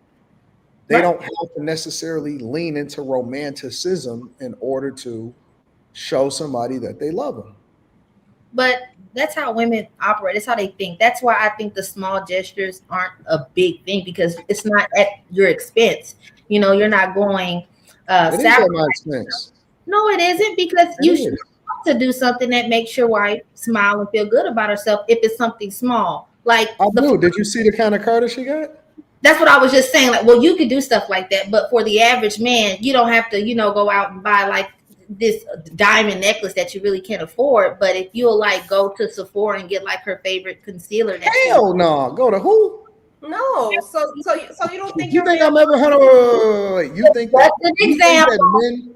Wait. You think that men should go to Sephora and buy chicks? Well, no, it's just an example. Let me give you a better one. Hey, I started my cycle, come bring me my tampons, or come bring me my favorite meals. I get the munchies when I'm on. What you turning your camera off for? It's the small stuff that's dedicated to you. It's not something that the whole family can benefit from. It's something specifically for you to say, hey, I'm thinking about you this way. That's it. And it's something. So going to get tampons is important to y'all. No, but it just goes to show, like, that's kind of weird for a man to do it. But if you're willing to do that to show, that's all I'm saying. Nah, Bailey, I can't agree with that. No, the man that go buy your tampons to cheat on you. I think that I can't. The I man can't that go buy your tampons and cheat on you. They'll talk to your best friend. Damn. So I'm a cheater because I buy tampons from the That's so autobiographical, Aaliyah. I don't know. I'm just saying. That sounds like an Like autobiography. men, I'm just not. I just don't. Honestly, it's not something that I think about. Like it just honestly isn't. I think about, you know what I'm saying, making sure that if any, honestly, you know what the thing that go through my mind pretty regularly is, man, if anything has ever happened to me, is everybody around me taken care of? That's the thing that I think about on a regular basis. That's the main thing that I think about. And so if you're telling me that I got to do some fucking romantic gesture when I'm consumed with trying to figure out how I can make sure that everything is set up and taken care of, I just don't care like that. And I'm gonna be honest with you. I'm just Q will tell you, Q. I'm not that type of person. Like, I'm not the type of person that want to spend a whole lot of time on some like, hey, let's go hang out and shit. But when I go out, I'm gonna be like, hey, let's go have a, you know what I'm saying? Y'all go shopping. Q be out there, and I'll be like, hey, why don't y'all two go shopping somewhere? And he don't even like it. He be by his computer. He'll be back at the place with his computer, and me really gonna go shopping, go eat. Yep. Anton. I'm not. And listen, whatever y'all need, put it on the card. You know what I'm saying? Take care of it. Make sure Q don't pay for nothing. You know what I'm saying? Honestly, I don't. Listen, let me do what I do. Talk about Stay out of my way. And that's a form of love. And I'm gonna give y'all. And listen, later on, tomorrow, later on, we got a 2.5 hour window. We gonna have a fucking good time, and then y'all got to get the fuck out of my face. And I will say, and I say it, and it's the honest to God truth. I say it just like that, and I'll be like, "Now y'all got to get out of here. Like y'all got to get the fuck out of my face. I got stuff to do." But that's romantic. A rich man giving me his card. Oh, that's romantic. That's romantic. He was at my heart and met me in other places. I be swiping all of I thought he needed to buy you flour to smack your butt. Girl, he just got hold on. Now you're changing your story. Hold on, Coraman Diaz. I'm gonna answer your question. You give me enough. You know how much money Anton got? He give me his card, girl. You don't know how much I got. You don't know how much money I got. I got $1. Money long, like the song. Galen, you are proving the point that women are going. I got $1 in my card my like savings that. I don't care, account. girl. I'm not gonna. You going? You going? You got a price to the store with Q to go shop? Yes, Sir Max-a-Lot, absolutely. I was gonna say that is okay. Then that is like thank you. You see, bad advice. You have to verbalize it. Advice. No, I'm not advising. I'm testifying. That ain't advice. Bad advice. All right, real quick, Anton, what is romance to you? I don't know what that means. What he just said. Working. Give me your card. Well, he just explained his form of romance. Romantic to him. Oh, you know what the funny thing is? The funny thing about Q though, we sitting there, Q gonna check me. She's straight up gonna check me out of the blue. You know what, Anton? Ain't nobody gonna ever want you because all you ever do is work. And I'm like, it's important. I'm like, what the fuck is going on here? Didn't y'all just go and have a good time? The women that gonna want him is gold diggers. Mm-hmm. That's the women that's gonna want him because all he do is work. He ain't gonna have no time to get to know them. Right, Galen? Third backs a lot. Yo, Anton, I ain't gonna front, man. One of my exes. I would still make him a sandwich. You know what I'm saying? I would still have a sandwich. Make not all sandwich. You better go buy something. You better cook some motherfucking ribs. I don't care what it is. I don't care if you want slow braised ribs. I don't care if you want gumbo. If you want barbecue chicken. You want beef ribs. Beef, pork, chicken, or frog's ribs. You can have it all. Yeah. Frog's ribs. And you I'm in a situation. I'm in a situation how much you love him by doing all that effort. So you don't have to verbalize it because you're showing him by that effort. The action. But I actually when I serve my man. Honestly, I just don't I don't know. I'm now getting to the point in my life where maybe I enjoy myself a little bit more I love working. That's the thing I love doing more than anything. And so You like making if you ask me what my idea of a good time is working. That's just what I like. And anybody that don't like that, they not gonna, if you're requiring for me to spend a whole lot of time to make you feel good about yourself, you might as well go and find you another nigga, because I'm not him. I'm not gonna do it.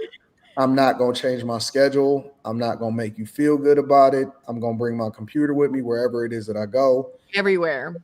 And I'm always on two phones all day, every day. If I'm not live streaming, I'm on two phones. So if looking for words of affirmation, you don't have to go with 6'8" Aquarius.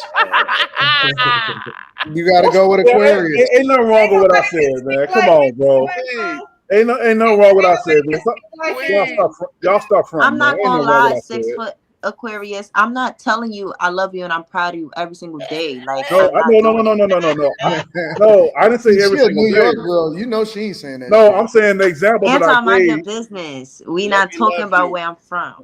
No, look, I'm saying woman, the example that I gave to you is that doing I'm saying is that I'm saying every blue moon, I'm talking about maybe 2-3 times That's a not year. what you said. No, I didn't say every day. Why would you tell your man you're proud of him every day? I don't need your proud. I just I'm want saying if your man got a promotion at work, or if he came up on the bag, or he been busting his ass. That's obvious stuff. With that that's obvious. Like, obviously, if you got promoted, I'm gonna be like, Al, you did that. I'm proud of you. Congratulations. Obviously, that's what I'm saying. That's what I'm saying. But I'm not gonna sit here. I'm not doing it. Not even once in a blue moon. Like, you know what I'm saying? I think some men want to be poured back into. You put in work. You got a promotion at work. I'm gonna show you that I appreciate the promotion. I don't need none of that having shit. a nice dinner. I'm not gonna sit here and your motivational speaker. I don't want no congratulations dinner. I'm gonna do all of it. I can't Thank you, help Leah. I'm gonna. I think that a lot of times when women do that type of stuff, also they do that for them. Like, and I've learned throughout the years. I've learned throughout the years to let women celebrate you, because they want to feel like they did something significant for you. When you get to a certain level in life, you'll learn that even when it comes to turning them on, like, it turns women on to serve you. It turns them on to do stuff for you. And so you gotta I've learned to let them do stuff for you, because they getting out of that, and more than it is for you. So sometimes you just gotta let women be women, and you don't trip about it. So you just let them do what they do. But in a general sense, you don't worry about that type of stuff. Hey, yo, I ain't gonna front, man. One of my exes, the greatest thing a woman ever did for me, believe it or not, was she ordered me a Junior's cheesecake from Junior's restaurant in New York, and it was still frozen when it got to Atlanta. And that was like the coolest shit she could have ever done. It was a random ass shit. Are you kidding me? Not bake it for you, but buy it and send it to you? Yeah, no. It was still frozen when she got to him. That's she why called Junior's in New York and told him, "Yo, send me a whole strawberry cheesecake, and I need it mailed here to Atlanta." So it was same day air, and I got it. It was still frozen when I got it in the mail. That was the dopest shit I've ever got from a woman. That was. She really liked you. She would have took a flight and made it at your house. I don't think that's not a grand piece, a damn piece of cheesecake. How you telling me what's good for me? It was the whole cheesecake. It Wait, hold on. Diddy made his band walk from New York for some cheesecake, so it might have been some good cheesecake. Honestly, I'm gonna tell you the truth. I think that most men just want appreciation, and that don't have to come in words, right? You don't have to say it all the time, but it's in how you move. It's in the fact that you don't nag me. It's in the fact that you're very careful about, you know what I'm saying, making sure that you move a certain type of way. They want peace. Give me peace. Give me sleep. Give me appreciation through your actions. Make the effort and doing your part, you know what I'm saying, to make sure you're doing what you're supposed to do. Bring me my bread. You know what I'm saying? I want you to go and get that money for me. I love a chick I love a chick to go and get my money from me. Whether it's sound like a pimp. Whether you my property manager, Pretty whether much. you building properties for me, if you work for me, I want you to be very fruitful in what you do. I don't think that's a pimp. I think that is a pimp. That's Anton real Dynamite. partnership. I'll give you an example. Q has made Q. I will probably say of all of the women that I've ever worked with on some content shit, she has made me more money than any woman that I've ever interacted with. Ever. Shout out to Q. Go get that money for me. And she has made a lot of money with me. And You so see, that's better. love There we women that go. are She made money productive. with me. I Go love and get women that that are money for me. productive. She It's You sound loyal. like a pimp. Yeah, You sound like a That's a pimp. pimp. but no. Go get that money for me. Go get that money for me. Yeah, Sound like Anton Go Dynamite. get that money for me. You know what I'm Is saying? that Somebody's a sending you to go problem? get that. Is that a problem? It's not a problem. I'm just saying that's how it sounds. Well, I don't really care how it sounds because after she go get it for me, we split I it. feel So, you. I feel you on that. That's it. You was just trying to say that it wasn't that, but I'm trying to. No, I'm naming all of that's the what that qualities, is. and you got caught up on one thing. So, No, I'm like just I saying. was saying, it's about peace. It's about women that bring value. It's about appreciation through your actions. And you know what I'm saying? It's those things. I don't need much, but I just like women that are productive around me and that add value. You know what I'm saying? And if you add value into my life, it means that you also gonna benefit from it. And so that's my whole thing. I have a That's question, Anton. what's happening. Don't laugh. You sure you want to ask me here or you want to wait? Where your cape at, boy? Jesus Christ. Don't play with me. No, seriously, just I'm talking about Daylan or whoever else. Yeah, but he stayed doing that though. But I don't blame him. What you mean, whoever else? No, she knows. No, That's we'll talk offline. We'll talk offline. Very clear. Yeah, we'll wait. Hey, Anton, the name of the book was called In Search. It's called In Search of Good Pussy: Living Without Love. It talks about what you were saying earlier. What is It that? talks about what you were saying earlier. It's an old school book right here. I can't probably show it on the thing, but yeah, it's called In Search of Good Pussy: Living Without Love, and it teaches dudes how to, you know what I'm saying, how to get it without necessarily, you know, being known for wanting to get it, or some shit like that. It's an old school book. It's I old can school. tell you Like, that. how I can old? tell you that in 3 minutes. I can tell Like you. it's like 1989, 1990. I was 10 years old when I met him at a Black Expo in California, and he was signing books, and my brother had caught one right here. Nah, brother, he look like a pimp. Good pussy. Look at that. Good pussy. That's good pussy, Willie. Yeah, that ain't it, cuz. I don't know. Aaliyah, I'm gonna fix you, Aaliyah, but that'll be a later. What you mean, fix me? I'm gonna fix you because you got me and you. We've been having a little bit of a problem. What problem? Come to the front of the congregation. No, I What's can't. the problem with I Aaliyah? can't say it online because Aaliyah don't need no fixing. What's the problem with Aaliyah? Aaliyah don't need no say it fixing. online because then you're gonna be acting like somebody in the background listening and some shit. Aaliyah is here. Aaliyah's here. No. Come to the front of the class. What's up? Nope, I got What's the you. problem with Aaliyah? I'm gonna fix it. What's the problem with Aaliyah? I don't think there's anything wrong with me. I do. Does anybody else think there's anything wrong with me? You need some enhancements, some upgrades. All I'm gonna say is, if Anton is gonna say he gonna do something for you, then just let him do it. Shit. That's all I'm gonna say. See how that worked? I'm a New Yorker. It's a little different, but you know what I'm saying? That's why she got to be fixed. She always leaning it. First, she didn't want me to say, "What you mean? I'm from New York." Now she a New Yorker. Okay, I got you. I am. I can say that. You can't say that. You see, I can say I'm from New York. You can't say I'm from New York. I can say that. Where you from, Brooklyn? I'm from Brooklyn. You know, I can hear. It's like the way you say. I can tell. I'm from Brooklyn. Okay. I got you. I'm gonna fix it. Tough. That's gonna be a hard thing, Anton. No, it ain't. It's gonna be my favorite. It's gonna be my greatest accomplishment. It's gonna be a great project that I'm gonna go ahead and fix. Not calling her a project. Okay. Watch. You'll Okay, see. wait to see it. I don't know. I feel like I'm good. I feel like, you know, there's We'll nothing see. wrong with me. We'll see. Well. Let's get to the Wait super a minute, chat. but hold on one second. Let me see something real quick. Is Mia? Yes. What's up, Mia? Have I ever met you before? No. However, you have utilized some of my clips from TikTok. Have I? That's what it is. You have multiple times, actually. Was it good or bad? It was good. I'm a conservative political content creator. So I gave you some credit. So I spoke well about you. You did. All right, I like that. I'm gonna have to do some deep dive into research. I appreciate you for coming on.